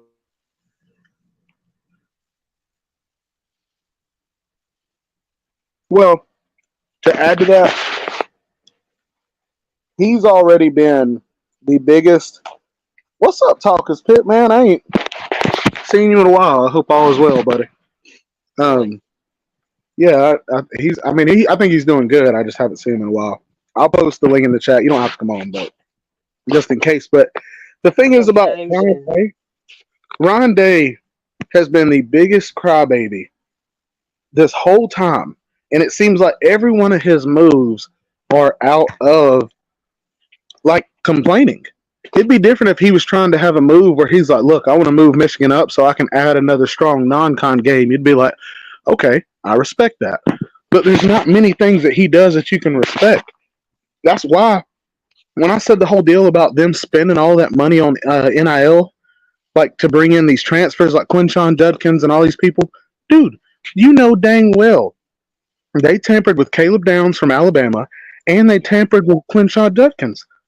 Judkins is on an Ole Miss team that is arguably one of the most loaded teams in college football I with NFL guarantee. talent. So that's the part where it's like you see these people leaving these programs, and it's like, wait, you left Alabama? Wait, you left Ole Miss? Guys, you had a chance in a national championship, and it's like, yeah, but they're paying so much money, it That's doesn't it. matter. Yeah, the bagman. Now, do I blame you? No, I don't blame you. You do what you need to do. You make your money. Like Talkers Pitt said, Colorado tampered with two of their players. Like you, people know what's going on whenever you see somebody having a really good career and really good draft stock, and all of a sudden they want to randomly leave. It's like, come on now. So that's where just saying that Nate Ron Day is a big crybaby, and when he started stealing all these players but not reporting how much he was spending on them, it's like, dude, you're doing that to cover your tail. You're scared that if you lose, people are going to make fun of you even more. Right. So, But I anyways, was that gonna say Well, if they that don't if win it this year, his ass is in grass. that'll be yeah. the biggest flaw ever existed in college football. Oh, they'll be the laughing stock.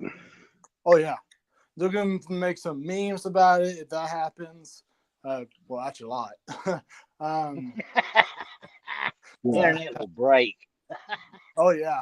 Um, It'll be one of those where like they'll say like the best team to play with in college football like, on the game yeah. is Ohio State, but the one team you don't want to be in real life is Ohio State.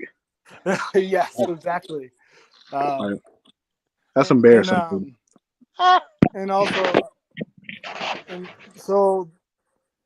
so the FBS schedule says for 2025, uh, Michigan plays New Mexico at home, at Oklahoma, and then Central Michigan at home, at Maryland, and then Ohio State at home. Uh, that's Oh, that basically that one, two. that's when the That's games get moved. Yeah, who's the last game? Who's the last game? USC. Huh? Yeah, USC. You heard it right. Wait, so they've already changed the schedule? Well, yeah. Look at it. Um, Wow, the time hasn't been set yet or date, but I'm Oh, pretty of sure it's course gonna not. be Yeah, early in the not year, as far out. Yeah, which that's is next crazy. year they'll stupid. decide that. Um, I just, man, if we beat them at home and beat them this year That too, means that. Oh Lord, I think know. about what this means. Think of what that means. in the grand Well, scheme. especially with Michigan being as down as they are right now. I don't think It, they're that it, far down. well, I'm And just saying with also, all the people that they've lost, and then a lot of the transfers that went out. If they end up beating Ohio State with this team, Ohio State won't hear the end of it. Well, I'm no, not no. seeing And that. I plus, mean, Lou dog myself. shit them. Um, or Yeah. yeah. And also in 2026, Ohio State versus Ohio State at the second last game, Oh, okay. and the last game is at Rutgers. What the I was like, what are we doing? I thought the Big Ten was a traditional um, conference that, and yet again, 2027, uh, 1, 2, 3, 4, 5, 6, 7, the seventh week uh, of a college football in 2027, Michigan plays Ohio State at home. So, Well, see, it's just one of those. I think Ohio State has the money, and that's what you're seeing is like money talks. well, it's just stupid. I Michigan mean, got as much money as Ohio State. Come on, Yeah, it's just they it's do. just I stupid. promise you it they is do. dumb. It is dumb, Nate. I just think that's just kind of the way things are going right now. So I just hope you guys destroy them. Um, Well, but I hope we do I'm too. trying to think of Who like going? Who gonna find hit out Ohio Nate, State? find out real quick who was Michigan's second biggest opponent In what season? this year. Any Oh, this season. year. Let's Yeah, see. who you guys? Because I know I think Georgia. it's We play Oregon. I think. five. I think Georgia plays five top. Tell me if I'm right, Harry Leg. Georgia plays five teams in the top 20, Top 10. in the I top 10. Oh, think. wow. I think. I think it's Wait a minute. Wait, Oregon no, at no, no, no, home. no, no. Wait a minute. TB. I misspoke. Or is it like Uh, top 15? we played Bama, which is top 10, top 5, Ole actually. Miss, that's top Texas is 10. top 5. Ole Yep. Miss is top 10. Uh, let's see. And all those are on the road. Different scenario. And Uh, then we have Clemson on neutral site. They're in the top 20. Uh, let's see. Who um, else do we have? Hold on, Nate. Let him finish. yeah. I believe that's it. But it's the third ranked toughest schedule. Got it. All right, Nate, what were you saying? Oregon's the second toughest game. Well, See, that is going to be awesome. You guys get to play and plus Ohio Michigan State plays and Oregon. and plus Michigan plays them at home like Michigan does at plays Texas at home. So Yeah, wait, y'all played Texas this year too? yeah, at home early in the season. Yeah, they Wow. get Texas second game. Wow. Yeah, Um, Okay. that's gonna be a trip. Man, we got so much good football. Lord have mercy, we're I was about blessed. to say that sounds like a really good games being played. and also I can't wait the North Dakota State to beat Colorado. And by the way, battle of the Buffaloes. Um, Wait, oh, you said you think North Dakota State will beat them? yeah, and plus the Bisons and the Buffaloes are the same thing. So basically, the Bison Buffalo trophy Yeah, kind of. same thing. uh, It would be. I would. I can't bet that one, but Lord have mercy. That would tickle me to no end to It see the Dion after all I've heard about what is going on at Colorado. For yeah, Dion to get his dead gum face slapped. I know. um, you The only know, thing is that I'm worried about. Well, not worried, but one thing that I know Colorado's offensive line this year is decent. apparently really, really good. And if that happens, I think his son is going to throw for a lot of yards. Oh yeah. And and it may be that his son has to carry Colorado because I don't know how the defense is. Hopefully they've gotten better, but That's last year, pretty remember they lost trash. they lost so many shootouts last year. Oh yeah, and plus gave up like a loss to Stanford. Yeah, I mean what were they up by like 20 something points and Well, actually it 48 actually. um, was something uh, ridiculous. but I was gonna say I also have another question. Which uh which next SCS team is gonna move up? Oh, From I have no idea, dude. well, I was gonna give you options, but Yeah, like so I'm saying like I don't follow it enough to even give well, a I know I'm saying Yeah. an educated. the most popular FCS teams. I was gonna say LeBron James University. no. NDSU would be one, I but was they gonna ain't got the I money. was gonna say North Dakota State too, uh, Montana State, I guess, but that's that's about Yeah, it. But if you had to pick one of those Grizz. three, Yep, Well, Grizz are good. I think one thing we will see is more of these the what do you call it?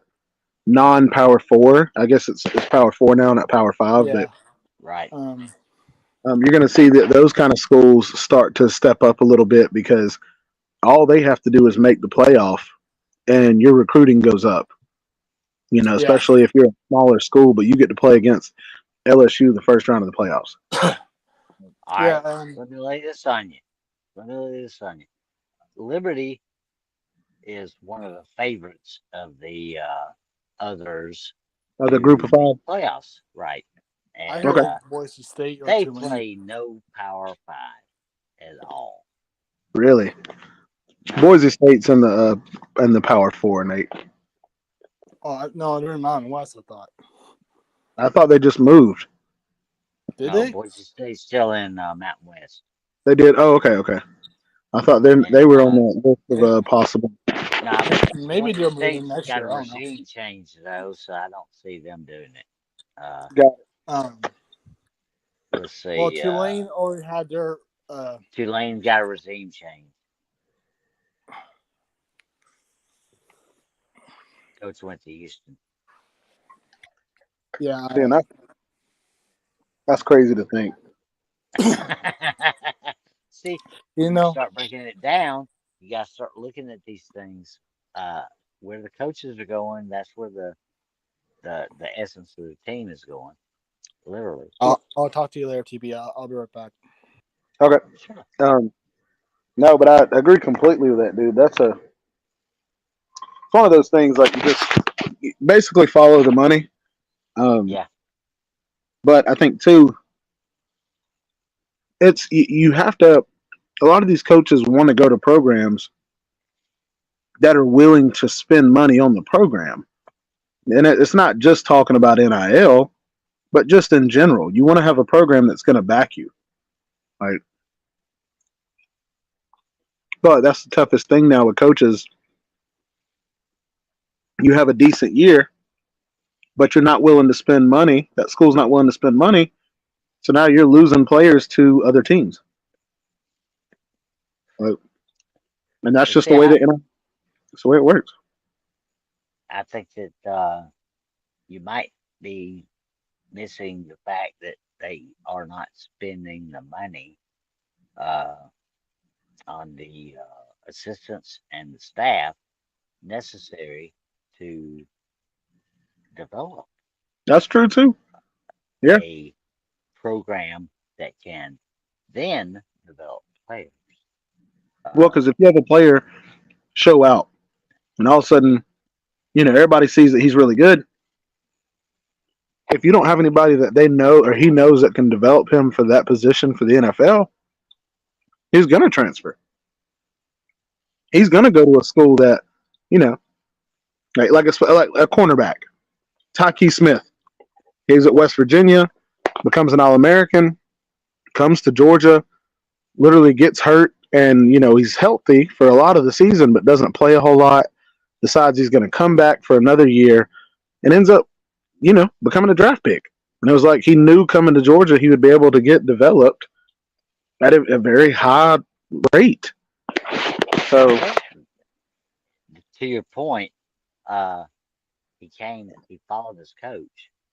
yeah, and his coach did come here. He came to Georgia, and he was the DB coach. And, Well, but there was I also think, another DB on their team that became an All American, but he stayed. So that was surprising to me to see one stay and one come. right, but well, ever how that was and how it worked out, we don't know. But Yeah, yeah, uh, it worked out for the best because the guy balled out when he did. he was healthy. That dude was bad as a bone. Yeah, he was, and he was fun to watch. I think that's so like I said, I think that's a big part of it. When it comes down to it, we all are as Georgia fans, we're super excited. We're definitely excited about the future. I think as other people and their fans, I feel like they're excited. You don't have to be a 5-star program to be excited about this year because 12 teams can get in, and there's not 12 5-star teams. No, So you can be that 4-star team or even a 3-star team that just has a hot year. You're in. I don't know. That's the part to me that's exciting. It's the part to me well, that I look forward we'll to. see. What we will see is the repeat of the UGA TCU matchup. That's what Man, we'll see. that would be that'd be crazy. No, that's what's gonna happen. I mean, uh, Oh, you're you saying I thought go you. back, Sorry, listen to the tape. yeah. The Sorry, I thought you announcer meant said, us playing TCU again. You're talking about teams getting blown out like that. "Yeah, Yeah, yeah, I agree. see it when they walk on the field. Oh, this is not even gonna be a game. You can see it." Yeah, that's very true. That's yeah, but that's the thing is it's adding that extra game, and then the fact that if you're not in the conference championship winner, then your first round of the playoffs you get to play at home. If you're the higher seed, so that's Awesome. going to bring in a lot of money for those teams. Hell yeah. So it is good because if that team that does get beat by Georgia by 60, but the round before they were able to upset a team and it was at that team's place, you just gained an extra 10-15 million dollars to your program, and a lot of those smaller programs don't even make 15-20 million over a year. So so it's like it's a huge like bonus on top of a bonus. Um, so And you know that's the difference yeah, when it comes to the hell season. yeah. That But perfect sense. Uh, think about this though. We talked earlier, or it was mentioned. It might have been mentioned elsewhere, and I'm bringing it here, but Georgia 10-2. Okay. yeah. Selection committee goes down the line, and yeah, we get in, we get the host.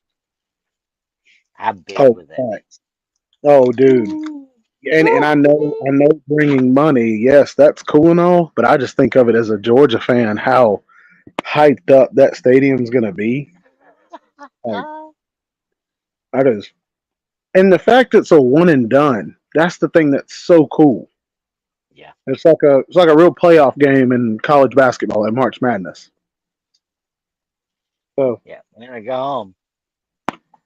but like I said, it is what it is. But I think I'm gonna call this stream, call it a night.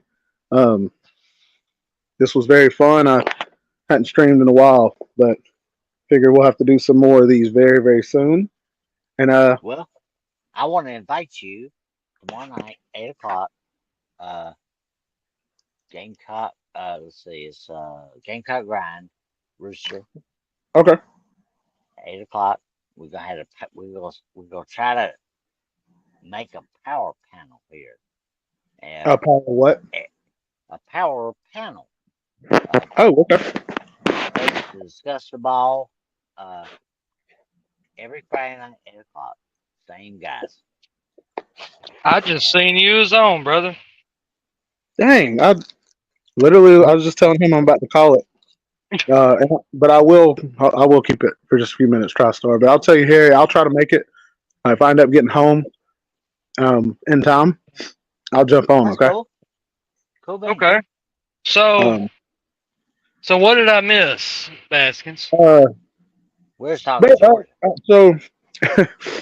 so I'll tell you, really the biggest thing for me of this whole stream was, in the beginning I was talking about. I understand we're in the age of NIL, and I'm not against it. I think that players do deserve No, to get I'm paid. not. I'm not against it. But I think what's happening is you're going to have to see more situations like Texas A&M where you're buying a bunch of players and then it doesn't pan out for things to kind of balance out. Because you have Oregon, you have Ohio State, you got Texas. Those three are now doing what Texas A&M did, buying the Yeah. crap out of players. And Oregon, literally, like, the only reason they're even relevant is because Phil Knight, who is the owner of Nike, went to yes, Oregon, and he's pumping all this money into the university, and his son is too. yeah. But that's I've been in this guy Spineball Twitter space for like the last 2 hours, so that's why I'm just popping in. Oh, you're good. I was, and my thing about that is, I'm not knocking it. We're in that day and age where you can do that. No, What I'm as saying is, you're going to have teams that, hey, all three of you are trying to buy enough good players to win a national championship when only one team can win. So my thing is, you're going to see players go, okay, you know what?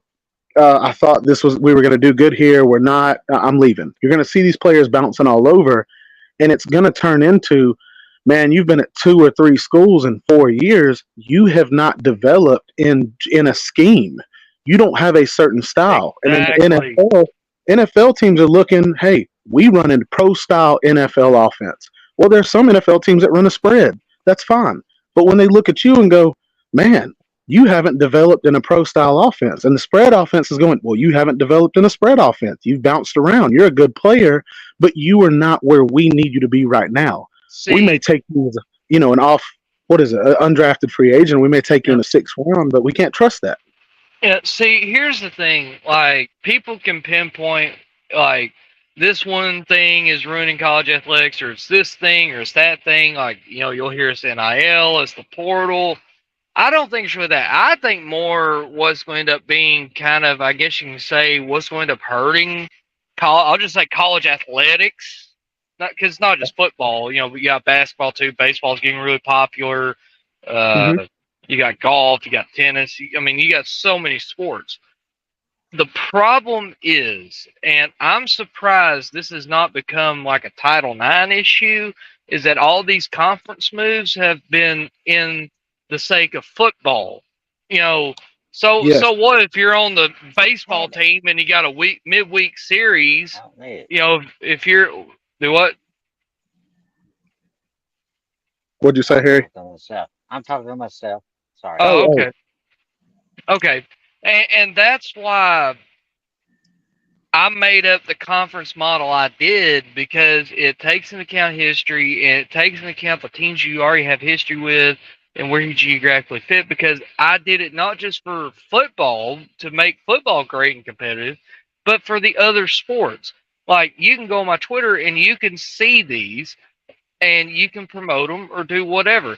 Because Right. my thing is, as someone whose family has played at that level in multiple sports, in baseball and football at Tennessee, and whose family mm-hmm. has donated to there for years, I can tell you right now, all this realignment stuff, the players hate it, the coaches hate it.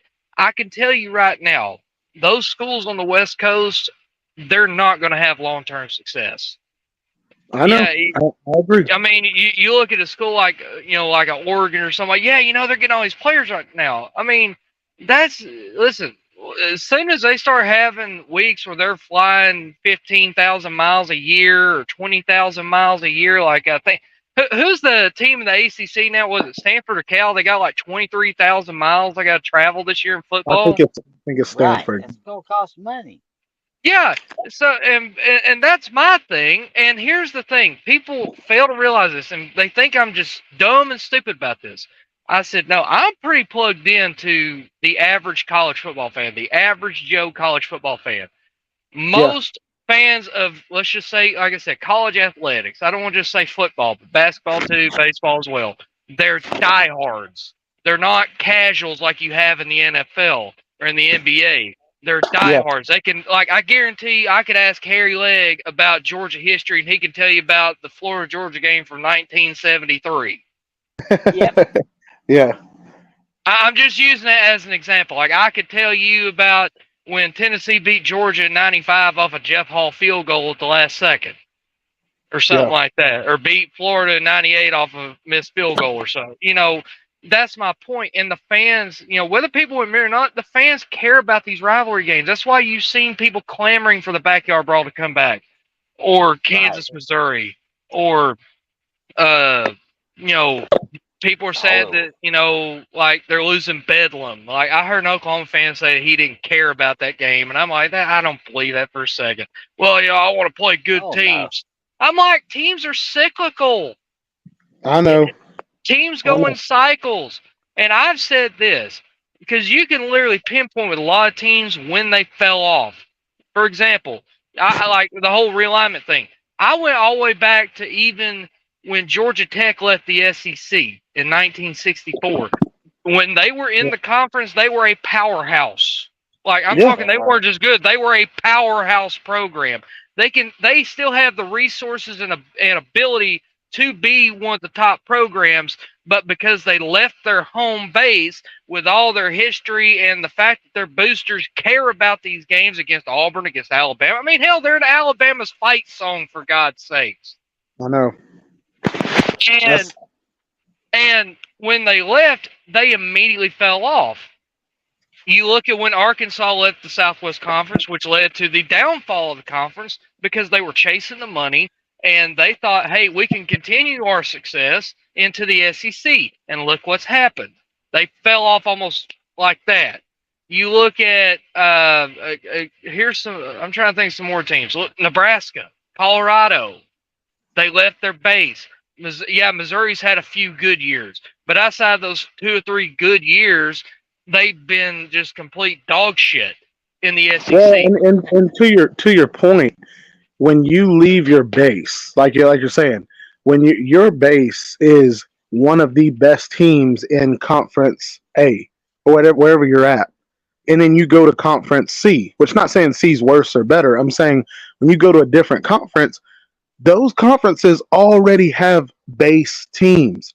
So Yeah, now all of like, a sudden you're going in and you're the seventh or eighth best team in that conference. So when you're yeah, recruiting, it's like, well, why would I want to go here when you got, you're not the pipeline anymore in that conference. You're not exactly. the Another team that was a really good team in multiple sports for many years and has tons of high level recruits in multiple sports in their backyard. And when they left their home base, they immediately fell off a cliff. And I think, Baskin, you'll know where I'm going. This is Maryland. Do you understand yeah, how many Maryland fans Yeah. I hear all the time begging to go back to the ACC dude. That was because when they they were like because wearing they those miss checker those flag games. uniforms. They Yes, miss, especially in basketball. Like, yeah, everybody talks about Duke, Lord North mercy, Carolina. yes. Yeah, everybody talks about Duke, North Carolina. Yeah, that's the biggest rivalry in basketball. But I would say, to me, what was the better series, just from when I was watching, it was, to me, more fun to watch, was Duke and Maryland. One of my well, favorite because basketball games. Maryland. Oh no, go ahead. Go ahead. One of my favorite basketball games when I was a kid. I forget what was the name of it, but basically it was like early 2000s. Duke was at Maryland, and they were both ranked like in the top 5 or whatever. And Duke was down like 12 points with like a minute left, and they somehow came back and won the damn thing. And and that's my whole thing, is that these fans care. And this is what I tell people, like, people thinking on a national level when it comes to college football. But I'll give you an example, like the backyard brawl, Pitt, West Virginia. Yes, if you're in Dallas, Texas, you're probably not going to care about it unless you're from there, you got family there, Yeah. or you're a West Virginia or Pitt fan, Or you're just a huge college football fan. or you're a college football nerd like us in here. Yeah. But up in that part of the country, that's a giant deal. That's a big deal. Penn State, that's a big deal. Penn State, Syracuse, that's a big deal up there. Yeah, if you're in LA, you probably don't give two shits about that game because it has no local feeling to you. Like, yeah, for example, USC, UCLA. Yeah, in Atlanta, they don't care about USC, UCLA, but you go out there to California, they care. Oregon, Agreed. Washington. Oregon, and Washington. And those teams in those places, they keep count of the wins and losses. They keep count of the wins over the last decade, 2 decades. Like, they are in your face with it.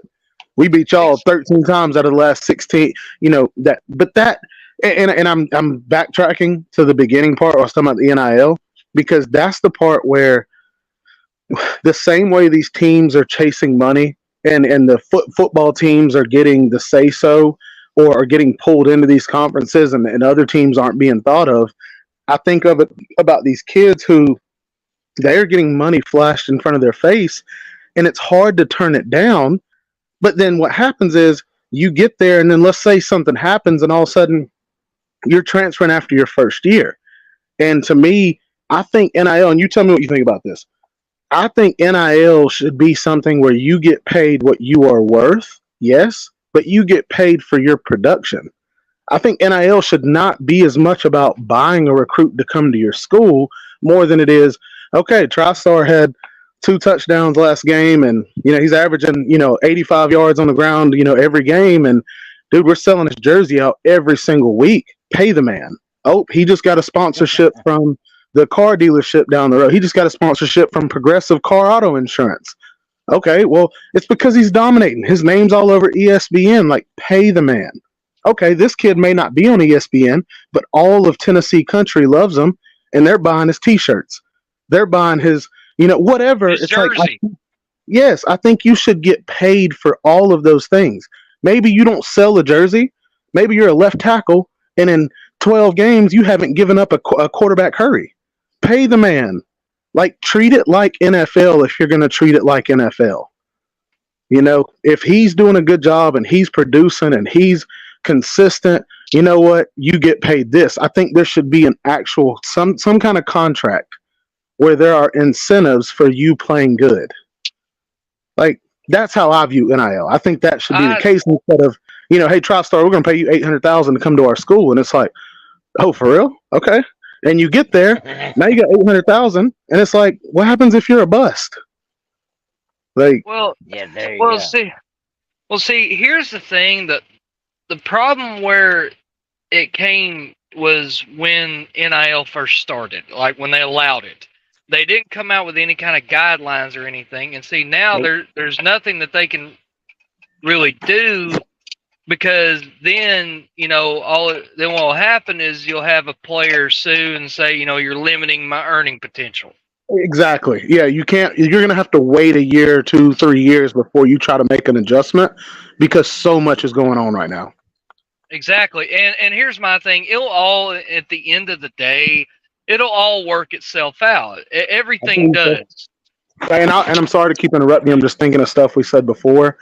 I said that this few years of players, last year's players, this year's players, and next year players, there's a lot of players that are going to have to sacrifice, and they're not going to choose to do it, but they're going to have to sacrifice their college careers so that the future generation will understand.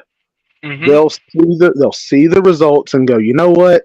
I'm probably not going to do that. Why? Yep. Because now I've seen history of what happens when you chase that path. Exactly. And going back to my point earlier about teams, and people talk about, the teams that had success when they moved. Like, you'll hear TCU mentioned. Like, when they joined the Big 12, they were consistently winning. I'm like, well, they pretty much kind of went back to where they were before they pretty much kind of got screwed in the mid-90s. I mean, because, they were in the Southwest Conference. I'm like, they just rejoined a lot of their old conference rivals. Baylor, Texas, Texas Tech, Houston, all them. And again, like I said, another one that came up and worked out well was Utah. I'm like, well, they geographically fit. I mean, it wasn't like, adding a team out in Kansas or something to the Pac 12. And I said from the beginning, I would rather, instead of having Utah and Colorado, I would rather that been BYU and Utah. Because now you got the Holy War. And I think that would have made the Pac 12 even stronger. And, people talk about, well, they don't care about college football out there. Yes, they do. They have a lot of fans out there. USC has a huge fan base. Oregon obviously does. Washington does. They all do out there. And people complained about, well, I don't want to be up at 10:30 for a kickoff. Okay, well then, how about last year when USC went to Colorado and it was a big noon kickoff? Damn, where did he go? That's it. Yeah, I mean, a 9 a.m. local time kickoff. Because stupid. That's a stupid. And that's my thing. Like, that's why I keep telling everybody, stop thinking from the national perspective. And this is what I tell people. People's like, well, they're going away. I say, I'll tell them, okay, so you're saying basically the hell with tradition, don't matter anymore. Harry Legg, how would Georgia fans react if all of a sudden they went from wearing red and black to orange and blue? Because if they said, we're not the Bulldogs anymore. Do you want a war? All right, Scott Hall.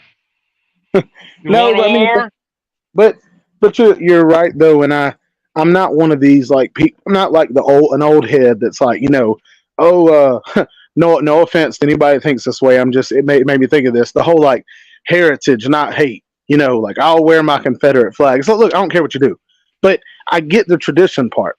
But I'm also not such of an old head where I'm like, okay, I'm not against NIL. Even though that's not traditional, I'm not against it. I understand. That's what I mean. I'm just, all my thing is like, I'm talking when I say tradition, I'm talking about like the game traditions. I don't mean I get where you're going. Like for example, Clemson run down the hill rubbing the rock, or Georgia being between the hedges, or Tennessee run through the tee, or Alabama yelling Roll Tide, or whatever. It's one of those where there is a fine line between tradition and what it truly means, but then also adjusting to the day and age. And adjusting to the day and age is NIL.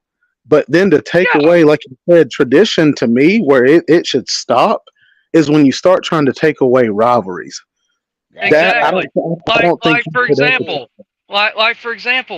one of my favorite rivalries that, yes, unless you're and to me, I would argue maybe it was more of a basketball rivalry because they've both been really good in basketball historically, and that was obviously the fucking border war, Kansas, Missouri. I mean, for God's sakes, that like they'll tell you that rivalry was forged in blood. Like that goes back to before the Civil War. Literally, their nicknames. Josie Wales. That's Josie Wales.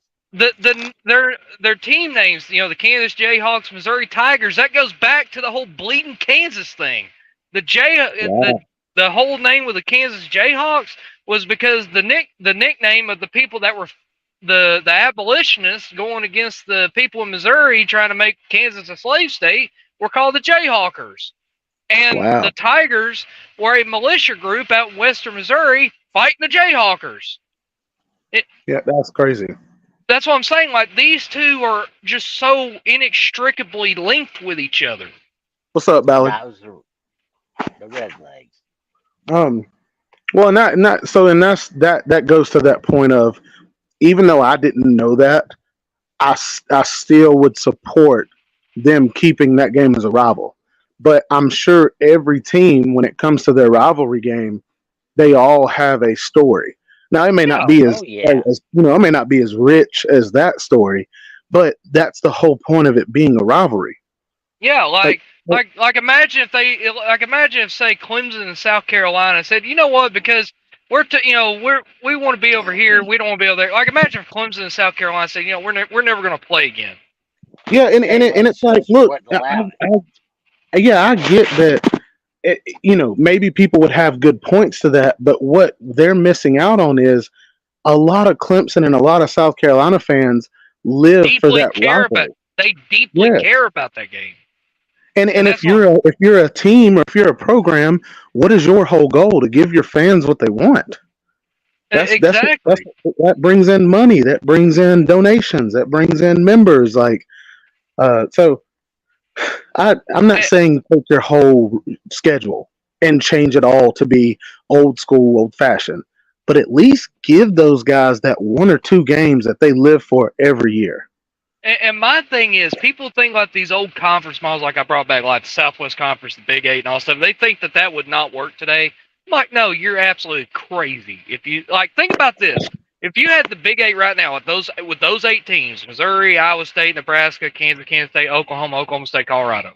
Think of just the head coaches and the teams how they are right now. You got Drink at Missouri, and you already know his weirdness. Yeah. Then you got Lance Leipold. Well, he's been doing it at Kansas. He's got them cooking. Look what they're doing at Kansas State. Look, Matt Rule started getting Nebraska going again. Look at Matt Campbell's had Iowa State the best they've ever been. Deion Sanders at Colorado. Mike Gundy, who's had Oklahoma State cooking the last 15 years. And now you got Brent Venables down at Oklahoma. That'd be a murderer's row conference. It would, and in it too, it would create another power conference like the SEC has. You would, because that's the thing about SEC. Everybody always says it was a power conference at one point. That might have been arguably the best conference in college football. And then everybody started shooting off. Yeah, and again, another conference that would be a powerhouse, also too, the Southwest Conference. Now, what I did is those original 9 teams that were in there, Texas Tech, Arkansas, Baylor, all them, and the team I added to make a 10th team because I understand that Arkansas, the reason they left because they felt like the odd man out being the only non-Texas school, is I added Memphis because everybody will tell you Memphis should be a Power 5 program. Yeah. And I agree with that. They have a good sized fan base. They regularly sell out their stadium, 60,000 people. And you've already got a natural rival in Arkansas because Memphis is literally on the damn border. Yeah. I mean, hell, if you want to, you could play a game in Little Rock every year. I mean, if you want to do some kind of neutral site thing, that you give that little War Memorial Stadium in Little Rock some use every year. And, they already kind of recruit Texas a little bit anyways. So there you go. And like in my SEC is those 10 teams from say 1990, but I added Georgia Tech back, and I added Florida State because I've always wanted Florida State in the SEC. I feel like they fit so much. Because think about it, you're in the panhandle of Florida. You're 2 hours from Auburn. You're like literally you can drive 20 minutes up the road from Tallahassee, and you're in Bainbridge, Georgia, which is Kirby's hometown. Yeah, I know. You're literally right down I-10 from LSU. You obviously got Florida there. So, again, it all makes sense. And what I did is I added South Carolina and Maryland back to the ACC. And I keep telling South Carolina fans, like, oh, no, fuck them. We don't know. Fuck the ACC. They fucked us. I'm like, but all your history outside of Georgia, really? I said, all your history is the Tobacco Road schools in Clemson. Well, and that's something that I hear from Clemson fans, and I wouldn't mind it, but Clemson fans really want to be in the SEC. I don't want that. And the only reason that I would be okay with it is because I would love nothing more than to play at Clemson's university. So it's really just a selfish reason. It's just more of being able to play at their stadium. I think it's beautiful. And one thing I hate. It's a hot son of a bitch. One thing I hate now is you've got so many, kickoff classic games now.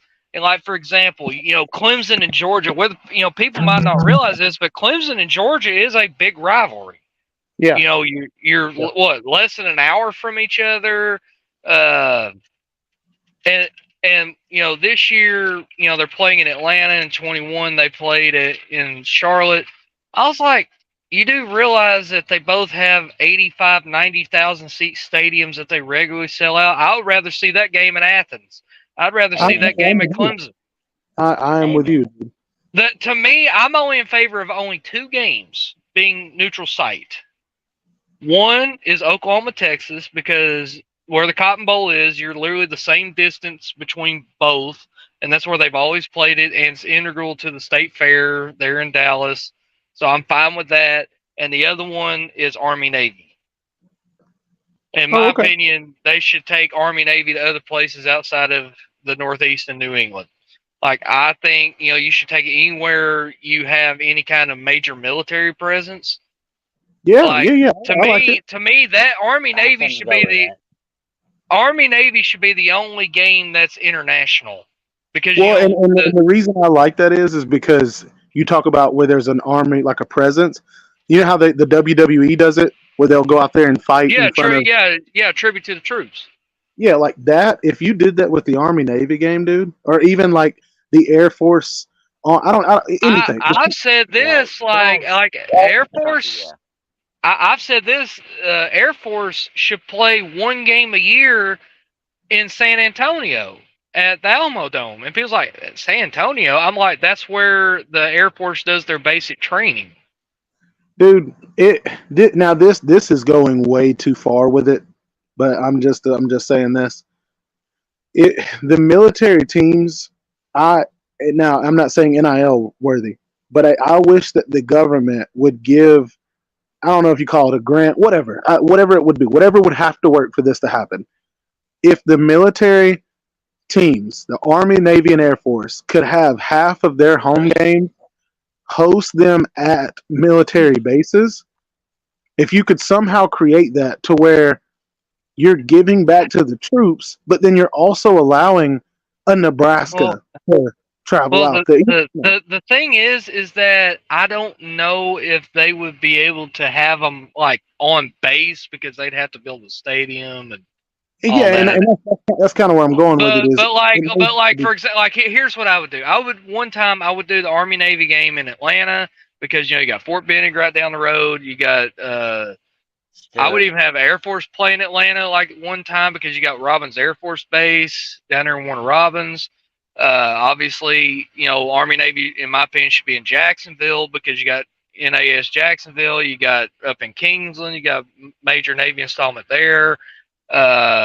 Obviously, I think Air Force should play a game in Miami, one time, if you want to rotate or something, because, you got Homestead Air Force Base there around Miami. Yeah. That's that's where I'm saying, like, I'm more in favor of like the service academies doing a lot of neutral site games, for the fact of you've got bases for these branches all over the country, and that way they can see their comrades play football in person. Yeah, dude. I'm with you. I'm with you 100%. And that's what I'm saying. Like, and yes, that means Georgia, Florida is not Jacksonville anymore. I've never understood that, because I would always think that's pretty much like a semi-home game for Florida, because you're literally an hour, if that, from Gainesville. Like, you're not far down the road. And plus, I've heard both Florida and Georgia fans say that they want that to be a home and home. Yeah, we do. And I get the history and all that stuff, but this is one of those, I'm in favor of changing that, making that a home and home, because that would make so much more sense.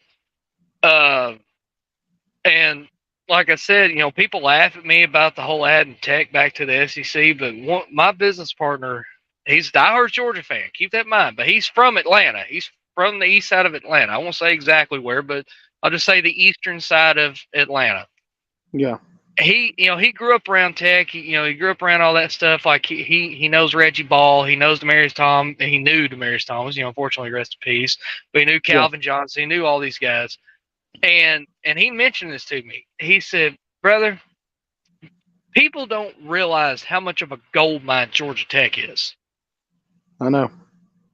And people laugh at me about it. Like, well, you got Georgia. I'm like, no, listen, the perception has been skewed recently, because what Kirby's done, last 10 years, and Tech was winning 3 games a year with Jeff Collins. I said, do you understand how much 4 and 5-star talent is just in Metro Atlanta for baseball, football, basketball? You got so much talent in that metro area for those 3 sports.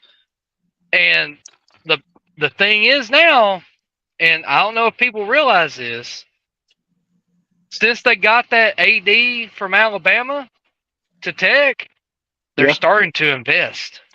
Oh, they are. Well, I saw where they have a 5-star. They just crystal balled a Yeah. 5-star offensive tackle. Yeah. So no. that's my whole point, is that all they needed. People want to talk about the academic standards. Where, listen, Michigan's got ridiculous academic requirements. Ohio State does. Florida does. Auburn does. Texas A&M, USC, Notre Dame, Penn State. Like, literally, I could name off a lot of big name programs. And I'm like, what? Are you saying college, these athletes are stupid or something? Like, I mean, seriously, most of these players, whether people admit it or not, do care about their academics. Yeah. I mean, if they didn't care, why didn't Kobe Dean finish his course while he was with the Eagles? Yeah. Yeah, he did it online. If they didn't care, why? I mean, yeah, you've got your select handful like a Travis Hunter or something like that, but the overwhelming 99% of other players do care about their education. No, I'm with you. And that you talking about Georgia Tech being a gold mine. Steve Spurrier was not the biggest fan of Georgia, but that's the one thing he said was, if Georgia ever got the right coach, they'd win multiple national championships just because of the location. And the same thing goes with Georgia Tech. Where you are, it is a gold mine of 4 and 5-star talent. Exactly. And not just that, that's just in the metro. That's not including over in Alabama, down in South Georgia, or the other part of the state. Down in they can go down to Florida and get guys. But I'm saying if they just focus on their home base, Metro Atlanta. Think about this. I'm just going to throw some names out there. And Grady Jarrett. Jarrett grew up on the west side of Atlanta. Grew up, 10 streets down the road from Tech's campus. But guess what? He went to Clemson. Now he's with the Falcons. Anthony Edwards, who's about to be the damn face of the NBA. Guess where he's from? Yeah. He's from the west side of Atlanta. And he went to Georgia. Tech didn't even try to recruit him. No, and that's the thing, like Brent Key, people want to sleep on it, but he's getting some dudes. He is, and that's where I think a lot of this is changing. But that college football as a whole is changing, and there's so many different aspects. And like you said, the deal with Georgia Tech, all of this is being what do you call it? This is all being kind of not thrown under the rug, but just kind of masked because everybody's so focused on the playoff and so focused on NIL. Teams like Georgia Tech are sneaking up. Yeah, I mean, they're going to be there. Yeah, exactly. And here's the thing: people talk about, Florida State and Clemson wanting to leave. Well, here's the thing: with how that grant of rights is set up, that's going to be extremely, extremely hard to get out of because they made that fairly cut and dry. They didn't leave any room for loopholes. Got it. But my thing is you look at some other teams that kind of fell off. West Virginia. Dude, when Rich Rod was there at West Virginia and they had Pat White and Steve Slayton and all those guys, West Virginia was that fucking team. And unfortunately the Big East folded. It was not really their fault. But they go join the Big 12, they ain't been the same since. I know. And you look at like Syracuse. Hell, back in the late 90s, Syracuse was a damn good team. Well, and hopefully they're getting back to that. I think they just got, what is it, Tony Elliott is their coach? Where are you talking about? Syracuse? Yeah. Well, the thing is, because they're in the ACC, that's not really their home. Yeah. There's going to be a ceiling on them. Well, and that's the part where I feel like it takes a very good coach to get you out of the mud.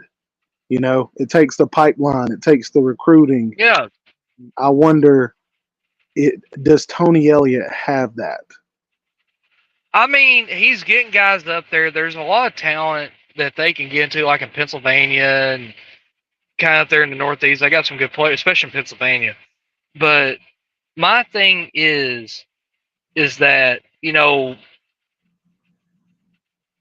people call me crazy. Like South Carolina would never go back to the ACC. I'm like, if they were offered a good enough deal, I think they would because they understand in the SEC they're never going to be that top team. There's always going to be a ceiling because you're not going to be able to go into these areas and break up these pipelines. This is what I tell Texas Oklahoma fans. You're not going to be able to go into Atlanta. You're not going to be able to go into Alabama. You're not going to be able to go into Louisiana or Florida or these places where these teams in the SEC have had pipelines for decades. Yeah. That's just not Yeah. going to happen. And people and South Carolina fans like to brag about how they dominate the DMV and they dominate Charlotte. Whatever. I'm like, wait, that's ACC area. Like, literally, y'all are a fucking ACC team. Well, no, we're SEC. No, you're not. You might have an SEC patch, but to me, an SEC team dominates in recruiting like Tennessee, Georgia, Alabama, Mississippi. Yeah, in the SEC pipeline. Louisiana. Yeah, these traditional pipelines. And the thing is, it took a legendary coach to get them competitive, and also it had to coincide with Florida being down, Tennessee being down, Georgia being kind of Yeah. and they took advantage. And that's my thing. Whereas as I've said, South Carolina would be a much, much better program if they were in the ACC. Because now, all these kids you're recruiting up in Charlotte and stuff, guess what? Now their families don't have, they don't have to go all the way to Mississippi if they're in Charlotte. They can go, okay, yeah, you're going down to Columbia? All right. Okay, yeah, we'll go see it Clemson, or okay, we're going to Raleigh or Durham or Wake Forest or Virginia's just right up the road, right up 77. Yeah, that's a very good point. Mm-hmm.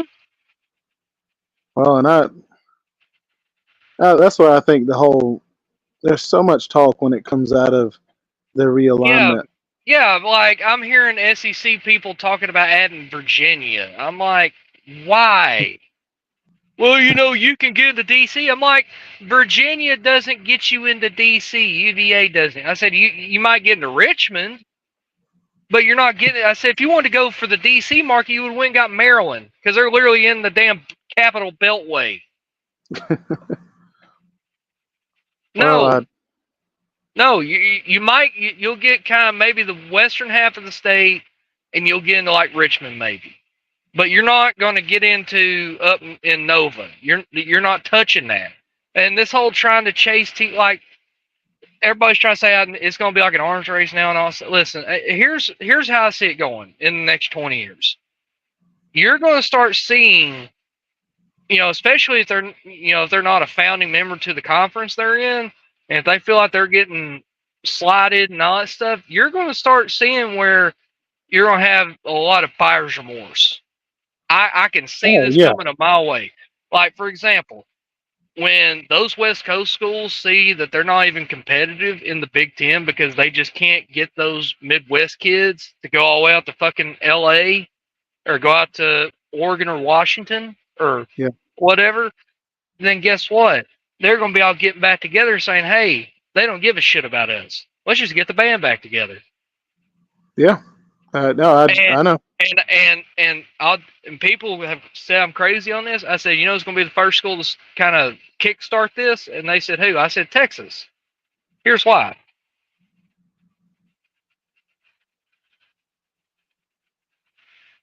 Texas.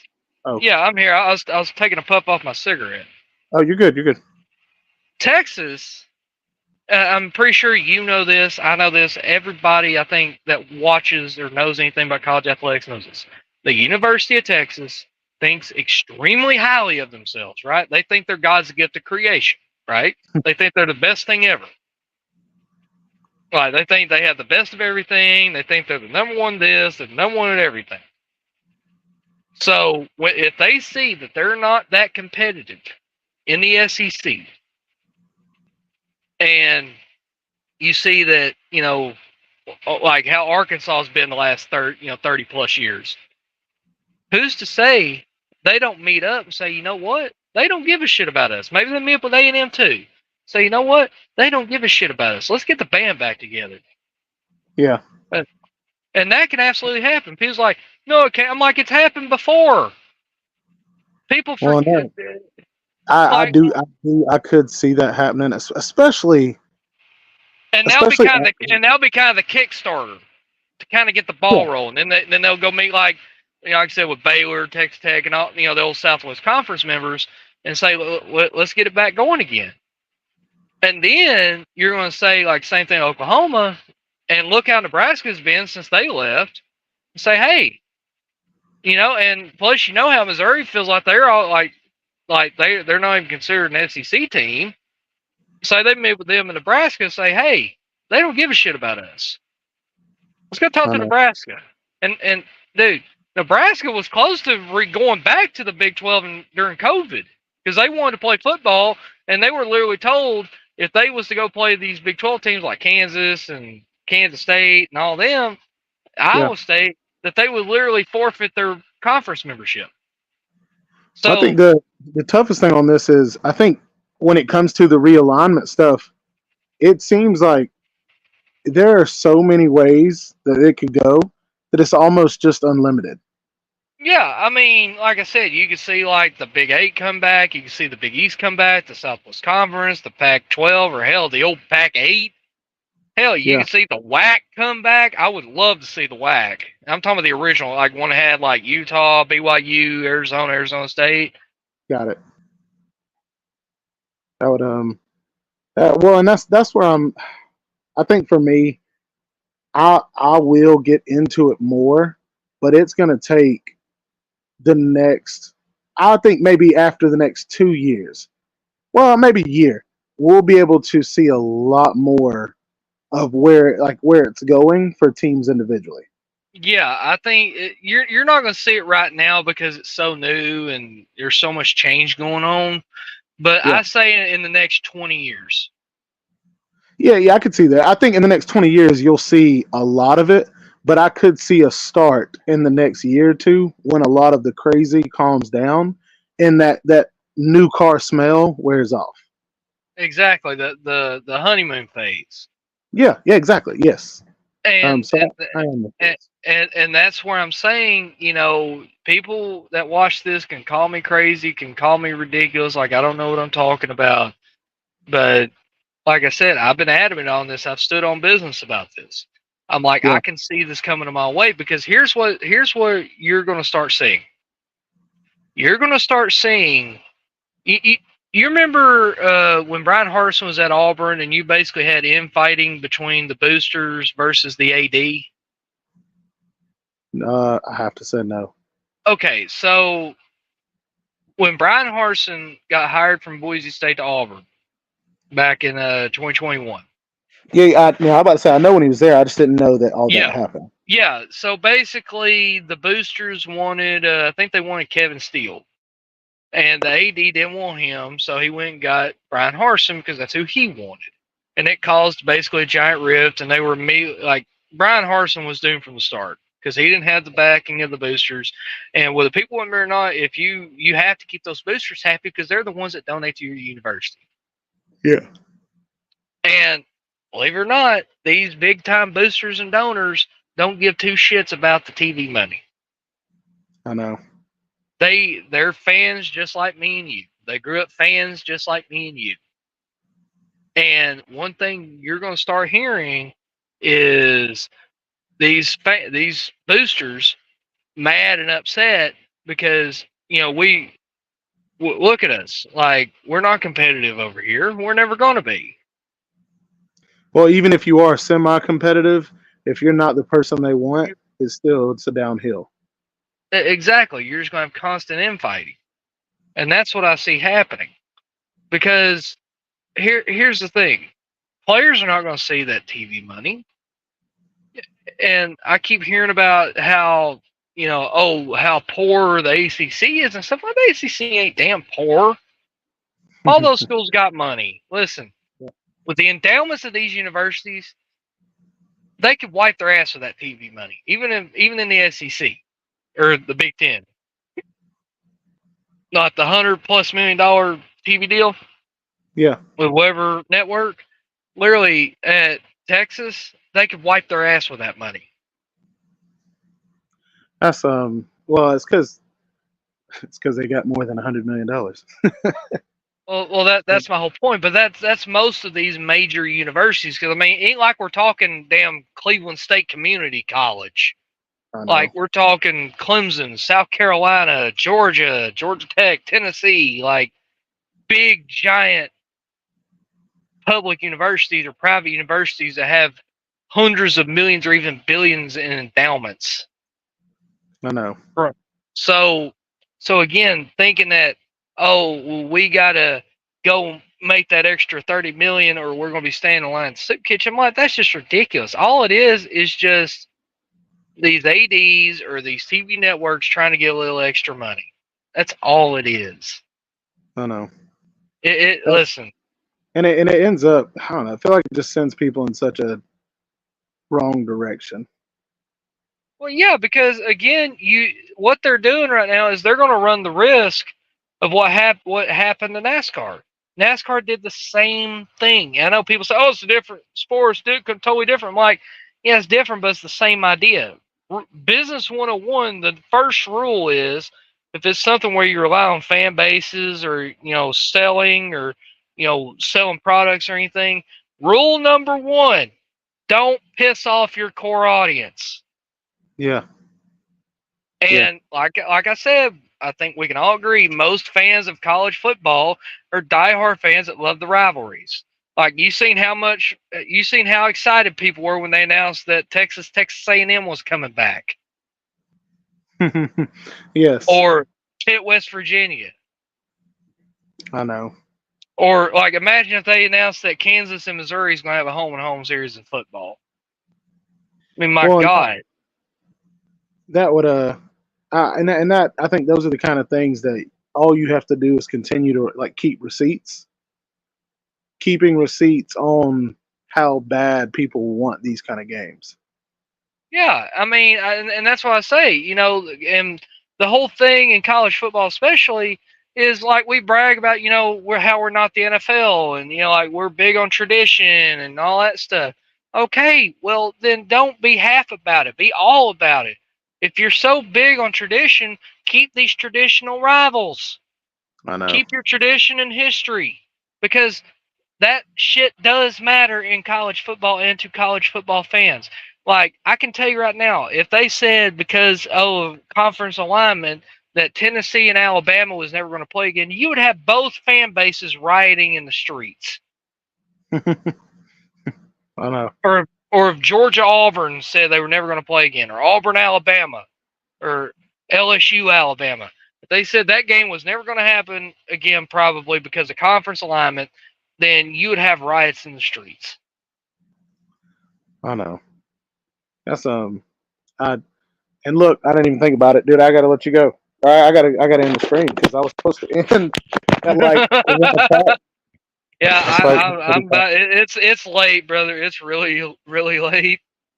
So I get No, it. but I appreciate you coming on. That was I'm just glad that we did get to talk a little bit. I just randomly set up a stream and I just thought, you know what, like it's getting close to college football season, and it's about that time. It's about that time where I start kind of getting back into these streams and just like I said, just kind of creating some content, but then at the same time starting to strike up some just good conversation. Absolutely.